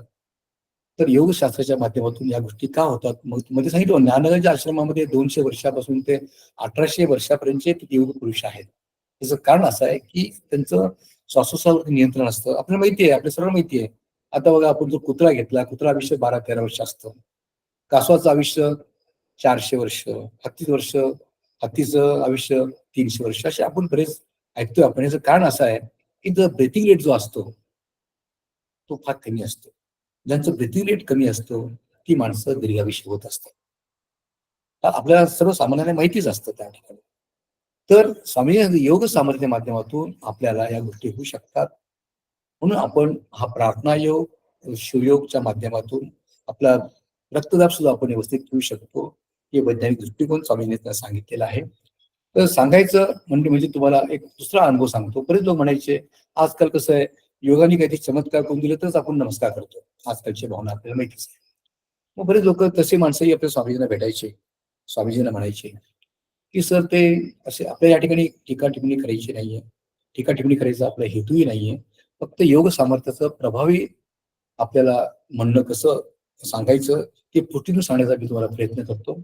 स्वामीजी योग सामर्थ्याच्या माध्यमातून कुठली कामं केली आणि त्याचं प्रभाव प्राबल्यपणे त्याचं महत्व सांगण्याचा प्रयत्न करताना मी तुम्हाला सांगतो. स्वामीजींना विचारायचे की काही संत काय म्हणतो आपण जे आज सोकॉल्ड आपण म्हणतो, आजचे जे बाबा जे म्हणतो आपण, ते सोन्याची रिंग काढतात, सोन्याची अंगठी काढतात, आपण का काढत नाही? स्वामीजी म्हणायचे अशा गोष्टी ती सिद्धी आहे, पण कुठली गोष्ट नव्याने निर्मित होत नसते. ती जेव्हा तुमच्या हातात येते सिद्धी याच्या माध्यमातून, ती कुठली तरी ती तिथे गायब झाली असते. फॉर एक्झाम्पल, ते समजा तुमचं वस्त्र आमचं दुकान म्हणा किंवा पेन गाडगीर म्हणा, अशा ठिकाणातून ते म्हणजे मला एक एक्झाम्पल सांगावलंय ते मी तुम्हाला म्हणजे विस्तृतपणे काय सांगतो तुम्हाला कळण्याकरता म्हणून की तिथून ती वस्तू तुमच्या हातात येते. ती अशी निर्मित होत नाही, नव्याने होत नसते, एका ठिकाणी नाहीशी होते आणि ती वस्तू तुमच्या हातात येते. तर स्वामीजीने सांगितलं अशा अशा भानगडीत तुम्ही का पडता? कष्टाने जीवन जगा ना, काय कवे कैलास. या सोप्या गोष्टीतून कष्ट न करता आपण जे काही कमवतो, कष्ट न करता जे आपल्याला मिळतो, त्यातून आपलं जीवन लाभदायक होणार नाही. आपल्या आनंद समाधान आपण ते सगळं आपण हरून बसू. त्याकरता कटाची का धरा, चांगल्या पद्धतीने जीवन जगा, अशा नादी लागू नका, अशा गोष्टी पाठीमागे कशाला वेळ व्यर्थ करताय, स्वामी त्यांनी सांगायचे. हे स्वामी विद्यानिष्ठ होते, कुठल्या गोष्टीला त्यांनी असं हे केलं नाहीये की आपण त्याला प्रत्येक ठिकाणी त्यांनी त्याला बेस दिलेला आहे, आधार दिलेला आहे. तर स्वामीजींनी बऱ्याच गोष्टी जाण्याचा प्रयत्न केलेला आहे. स्वामीजींनी ग्रंथाच्या माध्यमातून, प्रार्थनेच्या माध्यमातून, सुयोगच्या माध्यमातून त्या ठिकाणी मानू करण्याच्या करता, समाहिता करता बऱ्याच गोष्टी हे लोकांच्या करता केल्यानंतर आता आपण शेवटच्या टप्प्यावरती आलेलो आहोत. मग स्वामीजींनी काय केलं की आपलं आता कार्य संपलेलं आहे. स्वामीजी ज्ञानगा आश्रमाचे साधक होते, पण इथं जरी ते कुमारस्वामी असताना ज्ञानगा आश्रमाशी त्यांचा संपर्क होता. ते ज्ञानगा आश्रमाचे योग पुरुष आहेत, त्यांना तर इथे या ठिकाणी पृथ्वीवरती एक अशी जागा पवित्र हवी सांगण्याकरता म्हणून त्यांनी डिवाइन टेम्पलची संकल्पना पुढे आणली. तपोवन धारवाडमध्ये डिवाइन टेम्पलची त्यांनी बांधून काढलं. ते डिवाइन टेम्पल बांधताना कुठल्याही व्यक्तीकडे स्वामीजींनी पैसे घेतले नाहीये. तेव्हा ते कर्नाटक महाविद्यालयामध्ये योग अभ्यासाचे प्राध्यापक होते, त्या मिळणाऱ्या मानधनातून त्यांनी ते डिवाइन टेम्पल बांधलेलं आहे. आणि जेव्हा ते प्रदेशमध्ये गेल्यानंतर जे लोकांनी त्यांना जी काही भक्तिभावने जे अर्पण केलेले आहे त्यातून ते डिवाइन टेम्पलची निर्मिती केलेली आहे. धारवाडची जे काही 19 एकर जागा आहे ती सुद्धा स्वामींनी स्वखर्चाने घेतलेली आहे, स्व उत्पन्नातून घेतलेली आहे. तर अशा पद्धतीने डिवाइन टेम्पलमध्ये कुठलेही कर्मकांड नाही आहे, कुठली मूर्ती पूजन नाहीये, त्याने कुठली पूजा होत नाहीये, आरती होत नाहीये.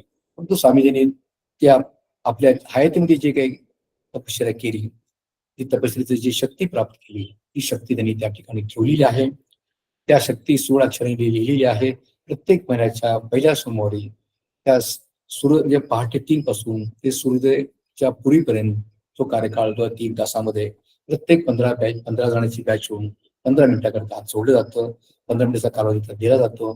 ते एक साधक आणि ते मंत्र वाचतात. ते मंत्र आपण त्या ठिकाणी ऐकायचं, 15 मिनिटं ध्यान करायचं आणि बाहेर यायचं. ती जी काय अनुभव मिळतो तुम्हाला, तर ते मध्ये सांगितले विश्वदानंद परमहंस जे सूर्य विज्ञानाचे जे काही साधक होते, स्वामींच्या पेक्षा 12 वर्षांनी मोठे होते, त्यांचं ते वास्तव आहे. ते आलेलं कसं कळतं? तो एक जे विश्वदानंद परमहंस उर्फ गंधभाव म्हणतो, तो एक प्रकारचा श्वास येतो. पण त्या साधकाला तिथे त्याची भावना तरल पाहिजे, प्युअर माइंड, नोबल सोल. तशा पद्धतीने त्या ठिकाणी तुम्ही जर बसलेला असाल तर निश्चितपणे तुम्हाला त्या ठिकाणी तो अनुभव तुम्हाला येईल. आता कसं आहे, अनुभव कसा आला प्रत्येकाला करण्याकरता आपण विचारलं साखर कशी आहे म्हटल्यानंतर आपण कसं सांगू शकतो? साखर आपल्याला चाकावी लागते, मग आपल्याला कळतं साखर ती गोड आहे का नाही ते. हा प्रत्येक अनुभव वेगळा असतो. स्वामी म्हणायचे त्या God is no more an article of belief but an experience. God is within, we are out. God is at home, we are stranger. प्रत्येक गोष्टीला, प्रत्येक विचाराला स्वामीजींनी एक चांगल्या पद्धतीने मोटिवेशनच्या माध्यमातून साधारण लोकांना चांगल्या पद्धतीने ज्ञान दिलेलं आहे. तर त्या ठिकाणी स्वामीजींनी सांगितलं की आता आपलं पृथ्वीवरचं कार्य संपलेलं आहे. आता या ठिकाणी आपण लोकांना जे काही दर्शनाकरता ही या ठिकाणी आपण सोय केलेली आहे आणि आपण आता जाण्याकरता काय हरकत नाही म्हणून स्वामीजींनी तो देह सोडला आणि आपलं पृथ्वीवरचं काम झाल्यानं.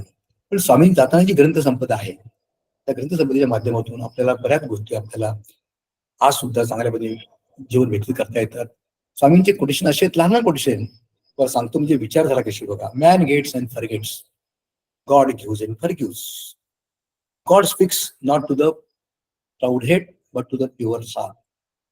Heart is common to all, and God seated in the heart is one in all. Prayer is a preface to the book of living. स्वामींनी किती मस्त सांगितलेलं आहे. स्वामीजी म्हटले natural world is the world of necessity, spiritual world is the world of freedom. In the natural world we're mere recipients and spiritual world we're the God partners. तर सगळ्यात चांगलं एक कोटेशन मला स्वामीजींना आवडलेलं आहे. आता आजकाल आपण ज्या घोषणा करतो शांतीच्या, सध्या जग ही विद्येजनक परिस्थिती निर्माण करताना स्वामींनी जेव्हा सांगितलं होतं, the slogan of peace is nowadays much in the air. Nowadays the slogan peace is much in the air. It's not a cry of merely or very word. It's sign of humanity. It is as old as hills. त्यावेळेस स्वामी सांगितलेलं आहे. पण स्वामींचं एक quotation मला फार चांगलं आवडलेलं कोटेशन सांगतो तुम्हाला या ठिकाणी. त्या सध्या परिस्थितीमध्ये सध्याची जी परिस्थिती आहे, आपण त्या परिस्थितीला तोंड देत आहोत, अनुभवत आहोत, त्या पार्श्वभूमीवरती किती चांगलं आहे बघा. स्वामीजी म्हणतात, man has been able to extend the power of his hands with incredible machines, of his eyes with telephones and microscopes, of his ears, telephones, solars and radios, of his brain with automation and computers. Now we must learn to extend his heart, extend his sentiments, extend his love to the dimension of entire human family. Otherwise, this modern civilization will be crushed under the weight of solidarization. तुम्ही हाताची शक्ती वाढवली यंत्राच्या सध्यातून, मोठ्या मोठ्या यंत्राच्या माध्यमातून माझी शक्ती वाढवली. तुम्ही डोळ्याची शक्ती वाढवली, दुर्बीण आणि सूक्ष्म तंत्र सूक्ष्मदर्शक वापरून, की सूक्ष्म वस्तू बघण्याकरता सूक्ष्मदर्शक म्हणा, दुर्बीण म्हणून वाढवली. कानशक्ती मी काय केली, ते रेडिओ वेव्ज असतील, सोनार्स असतील, टेलिफोनच्या माध्यमातून कानशक्ती वाढवली. मेंदूचा आवाका तुम्ही वाढवला कशामुळं? त्या संगणकामुळं, यंत्रामुळे तुम्ही मेंदूचा आवाका वाढवला. पण खरी आता एवढी जरी भौतिक सुख तुम्ही मिळवली, तंत्रज्ञान विकसित केलं, तरी तुम्ही या ठिकाणी आज तुम्हाला एवढं भौतिक सुख हात जोडून तुमच्यासमोर उभी राहिली असतील तरी सुद्धा आपण आपली हृदयाची विशालता, आपलं प्रेम, आपुलकी, स्नेह ह्याच्यात वाढ व्हायला पाहिजे. तरच तुम्हाला या मॉडर्न जे जगामध्ये आपण जे काही तंत्र विकसित केलेलं आहे, जे मॉडर्नायझेशन आपण केलेलं आहे, त्याचा उपयोग घेण्याकरता आपल्याला ते साहेबूत होईल. या गोष्टीपासून तुम्ही जर प्रेम, आपुलकी, स्नेह न करता नुसतं आपण मटराईज प्रोग्रेसमध्ये आपण जर काम करत असाल तर जीणं एका बेतासारखं होऊन जाईल, स्वामीजींनी सांगितलेलं आहे. तर या ठिकाणी बराच वेळ झालेला आहे. मी या ठिकाणी तुम्हाला सांगितलं, सोलापूरला योग विहार म्हणून एक जे आहे, ज्या माध्यमातून आपण या ठिकाणी स्वामींच्या विचाराचा, साहित्याचा, तत्वज्ञानाचा, प्रार्थना योगाचा आणि शिवयोगाचा प्रसार आम्ही करत आहोत. या ठिकाणी स्वामींची जयंती महोत्सवाच्या निमित्ताने आपण 10 दिवस व्याख्यान आयोजित करतो. महाशिवरात्री निमित्ताने सामाजिक इष्टलिंग पूजन करतो. पण असलं इष्टलिंग पूजनची ही जी पद्धती हळूहळू ऱ्हास होत आहे, नवीन पिढीला त्यांचं महत्व कळलं नाही, म्हणून आम्ही शास्त्रोक्त पद्धतीने सोलापूर विद्यापीठाचे प्रथम कुलगुरू गिरीश स्वामी सर या ठिकाणी आम्ही आमंत्रित करतो आणि त्या शास्त्रोक्त पद्धतीने त्या ठिकाणी आपण इष्टलिंग पूजन शास्त्र पद्धतीने कसं करायचं याचं प्रशिक्षण देतो. त्यांना सर्व भस्म देतो, प्रसंगी लिंगी देतो, सर्व आमच्या आश्रमाच्या माध्यमातून त्यांना देऊन ती प्रथा कायमस्वरूपी राहावी आणि पुढच्या पिढीपर्यंत तशीच राहण्याकरता आमचं हे आश्रम या ठिकाणी कार्यरत आहे. आणि या ठिकाणी आम्ही निसर्ग उपचार घेतो, शिबिरे घेतो, मोफत आरोग्य शिबिरे घेतो. त्यानंतर आम्ही या ठिकाणी गुरुपौर्णिमा साजरी करतो बरेच उपक्रमाच्या माध्यमातून. आणि दर रविवारी आणि गुरुवारी आणि प्रार्थना केला जातो आणि काही विचारवंतांच्या ठिकाणी लोकांना व्याख्याने आयोजित केली जातात, मठाधीशांनी बोलून घेतलं जातं 6 महिन्यामध्ये वगैरे. असं विचारची, चांगल्या विचाराची प्रेरणी करावी, समाज सुसंस्कृत करावा, समाजामध्ये एकोपा आणि सर्व करण्याकरता विविध उपक्रमांच्या माध्यमातून आम्ही कार्य करत असतो.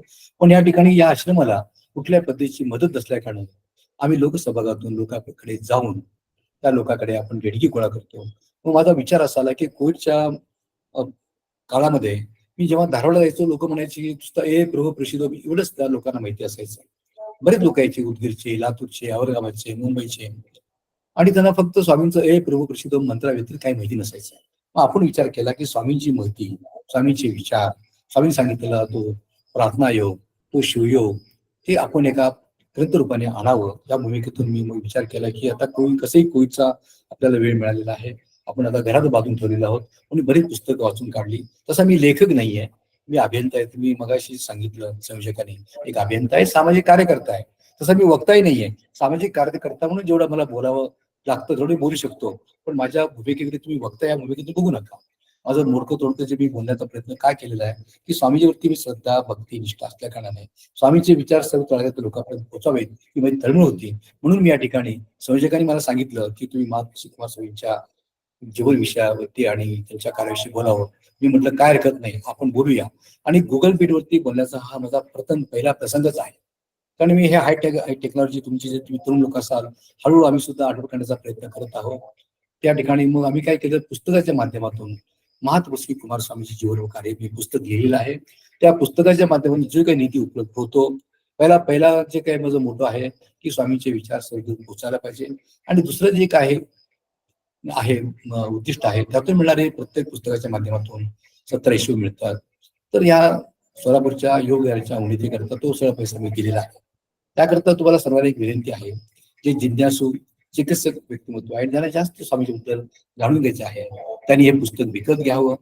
ते तुम्ही प्रत्येक जर त्या शरणी जयश्री अंगडी पटण मॅडमकडे जर पाठवून दिले तर ते तुम्हाला कुरिअरचे 50 रुपये आणि 250 पुस्तकाची किंमत आहे, तुम्हाला त्या पत्त्यावर पाठवण्याचा मी प्रयत्न करेन. ते स्वामींचं विचाराचं प्रसारण होऊन जाईल आणि थोडं बहुत आमच्या आश्रमाला मदत होईल, अशा करते विनंती तुम्हाला करतो. संयोजकाचे पुन्हा मी आभार मानतो, त्यांनी मला संधी उपलब्ध करून दिली त्याबद्दल. आणि इतक्या चांगल्या संयोजकाने इतक्या चांगलं वातावरण निर्माण केलं. आदल्या दिवशी त्यांनी मला सांगितलं आणि दुसऱ्या दिवशी सांगितलं उद्या तुमचं म्हणजे उद्या तुम्हाला व्याख्यान द्यायचं आहे. अशा पद्धतीने चांगल्या पद्धतीचं जे काही फॉलोअप आहे मला फार आवडलं आहे. तर शरणी जयश्री पटण मॅडमचं, सुशांत पटण सरांचं मी आभार मानतो. मी तुम्हाला मी या ठिकाणी धन्यवाद देऊन मी या ठिकाणी थांबतो. धन्यवाद.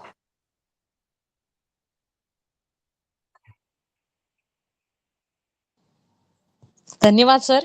अतिशय उत्तम असं तुमचं पूर्ण इन्फॉर्मेशन तपस्वी महाराजांबद्दल सांगितली. बोला बहिणी. आपली भारतभूमी ही संत महर्षी तपस्वी मुनींची म्हणून ओळखली जाते.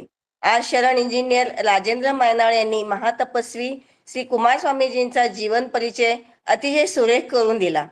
स्वामीजींचा खगोलशास्त्र, योगशास्त्र, पाश्चात्य संस्कृतीचे तत्वज्ञान यामध्ये त्यांचा अभ्यास दांडगा होता. विविध परदेशी तत्वज्ञ तसेच बसवेश्वर, सिद्धरामेश्वर, अक्क महादेवी, गौतम बुद्ध इत्यादींच्या साहित्यांचा आणि चरित्रांचा कुमारस्वामींनी अभ्यास केला आणि धारवाडला नवकल्याण मंटपात आले. बसवेश्वर व बसवकालीन शरणींचा विचार व वचन सांगून त्यांनी लोकांना जागृत केले आणि तसेच लोकप्रबोधनासाठी इंग्रजी व कन्नडमध्ये 30 ग्रंथ लिहिले. स्वामीजींना विविध योग अवगत होते. संसारी माणसाचे दुःख दूर करण्यासाठी त्यांनी प्रार्थना योग सांगितला, जेणेकरून लोकांचे शारीरिक मानसिक आरोग्य चांगले राहील. आणि ओम हे प्रभो प्रसिद्ध हा बीजमंत्र दिला आणि आंतरराष्ट्रीय प्रार्थना योग मंडळ स्थापित केले. अशी अनेक विविध माहिती इंजिनियर राजेंद्र मायनाळ यांनी आम्हाला व्याख्यानाच्या माध्यमातून सांगितली. खूप छान माहिती दिली आम्हाला सर. आता मी शरण डॉक्टर शशिधर पट्टण यांना विनंती करते की त्यांनी मार्गदर्शन करावे. धन्यवाद ताई. मला खूप म्हणजे अतिशय आनंद झालाय प्राप्त झालेली. राजेंद्र मैनाळे सर तपस्वी तपोवन कुमार स्वामीजीच्या जवळ येऊन ते मला असं वाटलं त्यांना मला आता 95 मध्ये 22 ऑक्टोबर 1995 मध्ये त्यांचं हे लिंगैक्य झालं. त्याच्यानंतर त्यांचं वाक्य म्हणजे शिवकुमार स्वामीजीचं वाक्य मला मैनाळे सर थ्रू लाभलेलं आहे. हे माझं मोठं माझं नशीब म्हणतो. तपोवन कुमार स्वामीचं मी आणि जयश्री जवळजवळ 25 वर्ष पूर्वी आम्ही तपोवनला गेलो होतो. त्यावेळी जाग्रब आणि क्रोएशियाचं 1-2-3 लोक आले होते ख्रिश्चन्स.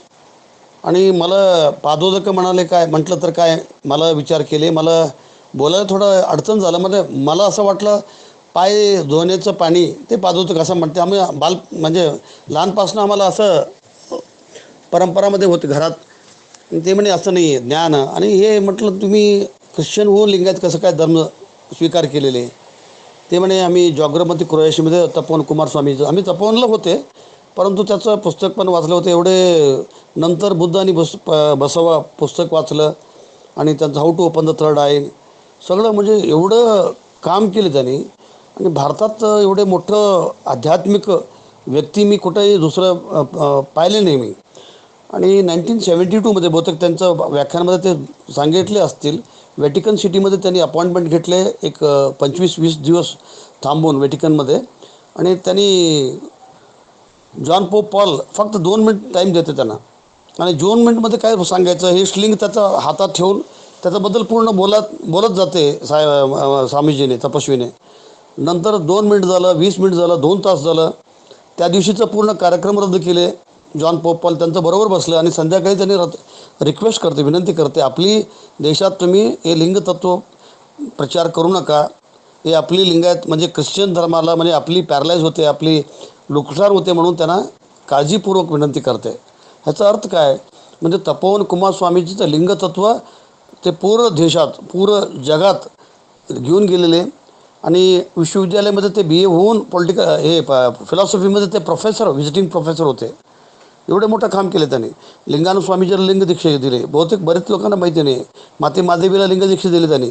मोठ्या लोकांना म्हणजे हे लिंग एक वस्तू नाही, लिंग योगाचं पूर्ण परिज्ञान योगप्रमाणे त्यांनी आम्हाला दिलेले आहे. त्यांचं बहुतेक पुस्तक आहे. आणि मी तरी धारवाडला गेलं तर तपोवनला हॉल्ट करतो. आणि मला काल परवा ऐकायला आले की तिथं कोर्ट पण क्लिअर झालं. मी साहेबांबरोबर राजेंद्र सरांबरोबर बोलणार होते. that they have disqualified the persons who have occupied that post and other thing, and we have hopes, ray of hopes. आणि नेहरूने त्यांना पद्मश्री देताना ते म्हणे तुम्ही you are the second Vivekananda of India. Nehru exaggerate केले की you are second Vivekananda of India. एवढे त्यांनी तपस्वी केले. त्यांनी he had worked several things. He attended international conference in surgery. साहेबांनी ऑलरेडी सांगितलेले. म्हणजे आम्हाला असं आहे की धारवाड आम्हाला जवळ आहे. धारवाडचं बरेच लोकांनी तपोवन पण बघितले नाही. मला जवळजवळ 25-30 वर्षपासून मी तपोवन जात होते. आणि ते असताना मी कर्नाटक कॉलेजला विद्यार्थी होते 95पर्यंत. त्यांचं व्याख्यान म्हणा ते समजा त्यांनी मराठीमध्ये व्याख्यान चालू केले तर एक शब्द इंग्लिश मराठी कन्नड वापरणार नव्हते. आणि if you start talking in English he never is to use Hindi and Marathi Kannada. Such a scholarly personality he had. He never asked म्हणे तिथं कापूर नारळ फोडण्याचं हे असं रिच्युअल नाही. It is a pure spiritual centre of the world. I am finding myself to regain a lot of vibrations over there. And my myself and Jayashree we have attend a spiritual prayer over there, because of which we got Murugendra as our son, and we take him often to the Tapovan Kumar Swamiji. His blessings are very much essential for all of us to know Buddha and Basava, to know Lingayata, to know Basavanna on scientific validation. One has to read Tapovan Kumar Swamiji. हे माझं कळकळी आहे. आणि खरं sir I touch go before you. You are a wonderful personality whom I had seen. म्हणजे त्यांचं 2 मुलगी आहेत त्यांच्याकडून पैसे घेतले. म्हणजे he took the donation from both the doctors and said that you have to give every year. ह्या तळमळ आहे त्यांना राजेंद्र सरांना. And I assure you sir we all are with you. Basavadhyana Vedike and academy is all are with you. Let us definitely make it an international spiritual center. With these few regards, I take this opportunity to thank one and all. Thank you very much, sir.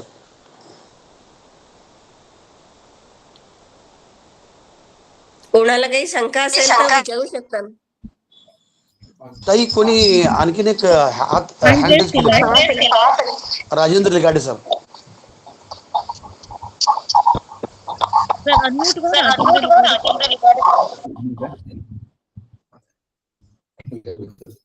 Ligade sir mic unmute करून बोला sir.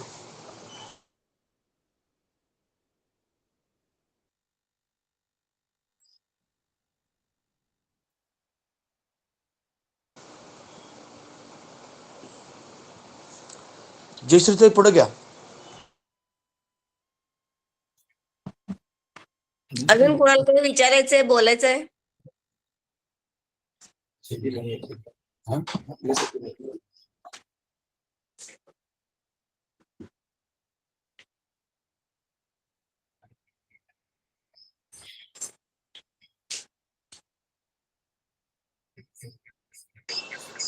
अजून कोण आहे तर बघा. आमच्या बहिणीचे सासूबाई सासरे आणि आमची मम्मी आणि सासूबाईंच्या बहीण असे 4 जणांचं आम्ही फॉर्म भरला होता. तेव्हा त्यांना दिव्यदर्शनासाठी सिनियर सिटीजन असल्यामुळे दिव्यदर्शनाची परवानगी मिळाली. आणि त्यांनी त्यांचं पुण्य काम म्हणता येईल आपल्याला की ते सकाळी तुम्ही सांगितल्याप्रमाणे सोमवारी रविवारी तिथं धारवाडला गेले आणि त्या 4घांनी दिव्यदर्शन घेतलं. आणि ती जी अनुभूती घेतली, अनुभव घेतला, तर त्याचं बाहेर आल्यानंतर त्यांनी जे वर्णन केलं, की त्या म्हणजे खरंच असं अवर्णनीय आणि अविश्वसनीय होतं. त्यांनी जे सांगितलं. तर नक्की आम्हीही फॉर्म भरलाय. आम्ही वाट बघतोय सर. आमचा जेव्हा नंबर येईल तेव्हा आम्हालाही दिव्यदर्शन मिळो अशी मी अपेक्षा करते. आणि खरंच म्हणजे सर्वांनी तिथं तपोवनला जावं जसं डॉक्टर पट्टण सर आता म्हणाले. तर पट्टण सरांचं म्हणजे ती रिचार्ज बॅटरी आहे. तिथं तपोवनला गेले, धारवाडला गेले ते कोणाकडे जात नाही. तपोवनला जातात. तर ते तिथं रिचार्ज होतात. म्हणजे आता इतका तपस्वी माणूस जिथं ती एनर्जी आहे आणि ती पॉझिटिव्ह एनर्जी घेण्यासाठी नक्की आपण सर्वांनी जरूर तपोवनला जावं आणि राजेंद्र सरांनी जे पुस्तक लिहिलेलं आहे, ते पुस्तक जरूर घ्यावं, वाचावं, अशी मी सर्वांना कळकळीची विनंती करते. हॅलो. हॅलो. हां, बोला सर. हा हा, नाही आता हे प्रबोध प्रसिद्ध ओम. हॅलो. हॅलो. हा बोला, ऐकू बोला येते, सर, बोला. बोला ऐकू येतं. हे प्रबोध प्रसिद्ध ओम आपण म्हणतो ना. हॅलो. हा बोला सर. हा बोला, ऐकू हॅलो. येते, अजित बोला. प्रसिद्ध प्रसिद्ध याचा नेमका अर्थ काय? मी सांगू का? हा, हो सांगू सर. दे का? सांगू दे? हा. सर सांगा सर. हो हो, राजेंद्र सर तुम्ही सांगा. सांगा सर. हे प्रभू प्रसिद्ध अर्थ, परमेश्वरा माझ्यावर प्रसन्न हो. म्हणजे प्रसिद्ध माझ्यावर म्हणजे प्रसन्न. हा प्रसन्न हो, माझ्यावर कृपा कर, असा त्याचा आशय आहे. प्रसिद्ध अर्थ प्रसन्न हो. Thank you sir, thank you.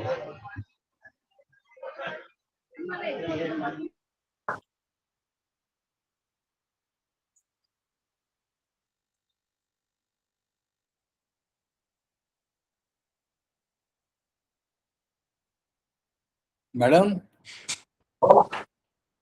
अजून कोणी बोलणार आहे, विचारणार आहे, आपलं मनोगत व्यक्त करणार?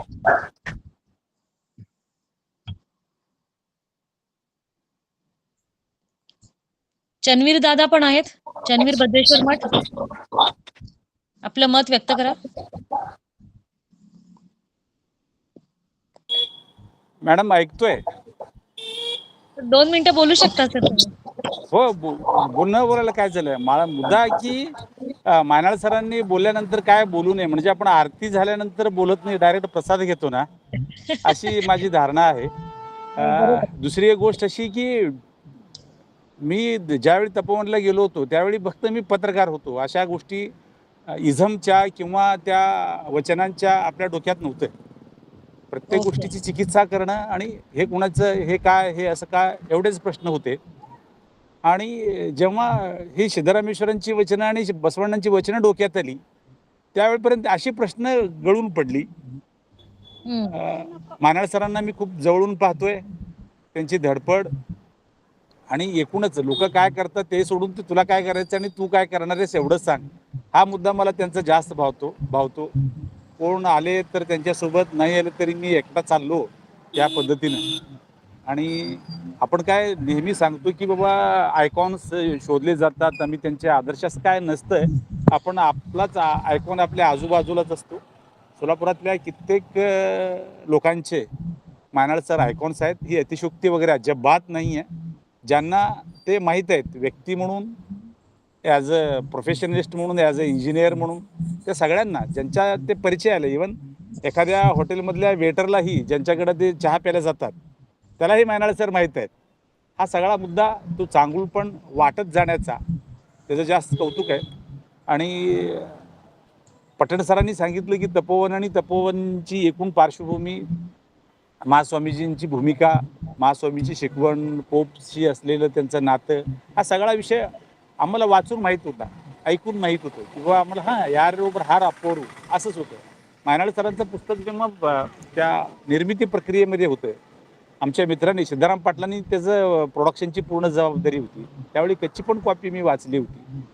आणि हा माणूस स्वतःला इंजिनियर म्हणून घेतो आणि एवढं भारी कसं काय लिहू शकतो असं मला वाटायचं. आणि एक धारणा आहे आपल्याकडं सगळ्यांकडंच, ज्यांच्या प्रती आपली श्रद्धा असते, ज्यांच्या प्रती आपली कमिटमेंट असते, आणि तीच शक्ती, ती विभूती आपल्याकडून ते काम करून घेते अशी धारणा आपल्याकडं असल्या कारणानं ते मायनाळ सर कितीही म्हणत असतील की महास्वामीजींनी आपल्याकडून ते लिहून घेतलंय, ते लिहिले तर आपल्याच हाताने, हे क्रेडिट आपल्यालाही आहे. आपण तेवढेच नम्र आहात जेणेकरून ते पुन्हा सांगता की हे स्वामींचं प्रसाद आहे, अपूर्वंचं ती आशीर्वाद आहे, कृपा आहे वगैरे. या सगळ्या ह्याच्यासह आदरासह मी थांबतो. शरणू शरणार्थी. शरणू शरणार्थी दादा, अतिशय उत्तम आणि चपकल शब्दामध्ये तुम्ही त्यांच्याबद्दल सांगितली. त्यांचा अनुभव मी पण घेतलेला आहे आणि सरांचं अतिशय सौजन्यपूर्ण वागणं, नम्र वागणं जे सर्वांनाच आपल्याला जवळीक साधते. आणि त्यांच्या माध्यमातून जसं पटेल सर म्हणाले, कुमारस्वामींचा मेसेज आपल्या या मंचावरती सर्वांपर्यंत पोहोचो अशी मी अपेक्षा करते. अजून कोणी मन मांडणार आहेत? मनोगत चालेल, आपण शेवटाला जाऊया. आता मी शरणी स्वप्ना घोडके यांना शरण समर्पण करायची विनंती करते. शरणी स्वप्ना घोडके. आहे पुष्प 35 महातपस्वी श्री कुमार स्वामीजी जीवन व कार्य. फुलांनी फुलांचे मन आज पहा जपले, अशा मंगल प्रसंगी आभार मानते आपले. ओम श्री गुरु बसवलिंगाय नमः. आजचे अतिथी आपले शरण राजेंद्र मायनाळ, सामाजिक कार्यकर्ते, अध्यक्ष आणि आंतरराष्ट्रीय प्रार्थना योग मंडळ यांनी आपले मार्गदर्शन अगदी खोलवर आणि मनात असे रुतून दिले. इतकं सुंदर त्यांचं व्याख्यान आज मनाला लावून गेलं आणि त्यांचे मनापासून आभार मानते मी. त्याच्यानंतर सूत्रसंचालन शरणी जयश्रीताई पाटील कोगनूर यांनी सुद्धा सूत्रसंचालनाचा भार अगदी व्यवस्थित पार पाडला. त्यांचे मनापासून आभार. त्याच्यानंतर वचन प्रार्थना विद्या मगदूम यांनी अतिशय सुमधुर व सुश्राव्य अशा सुंदर गायल्या, त्यांचे मनापासून आभार. त्याच्यानंतर संयोजिका स्वागत व प्रस्तावना व परिचय अगदी नीटनेटकेपणाने शरणी डॉक्टर जयश्री अंगडी पट्टण यांनी अगदी व्यवस्थित पार पाडले. त्यानंतर मार्गदर्शन शरण डॉक्टर शशिकांत पट्टण यांनी उत्तम व सखोल मार्गदर्शन व सरांचाही परिचय अगदी छान मांडून दिला. त्याच्यानंतर संघटक शरण रवींद्र दादा खुबा यांनी सुद्धा व्यवस्थित त्यांचे काम आपले चोखपणे कटाक्षपणे पाळले आणि कार्यक्रमाचे व्यवस्थापन शरणी डॉक्टर दानम्मा झळकी, शरण रुद्रमूर्ती आणि शरण कुमार राजांना यांनी सुद्धा कार्यक्रमाचे रेकॉर्डिंग व इतर टेक्निकल बाबींचे अगदी व्यवस्थितरित्या व्यवस्थापन केले. यांचे मनापासून आभार. आणि श्रोते हो, तुम्ही तर मेन आहात म्हणून तुमचे सर्वांचे बहुमूल्य तुम्ही वेळ दिला व तुमचे मनापासून मी आभार मानते आणि इथे माझं समर्पण समाप्त करते. धन्यवाद. शरणू शरणार्थी.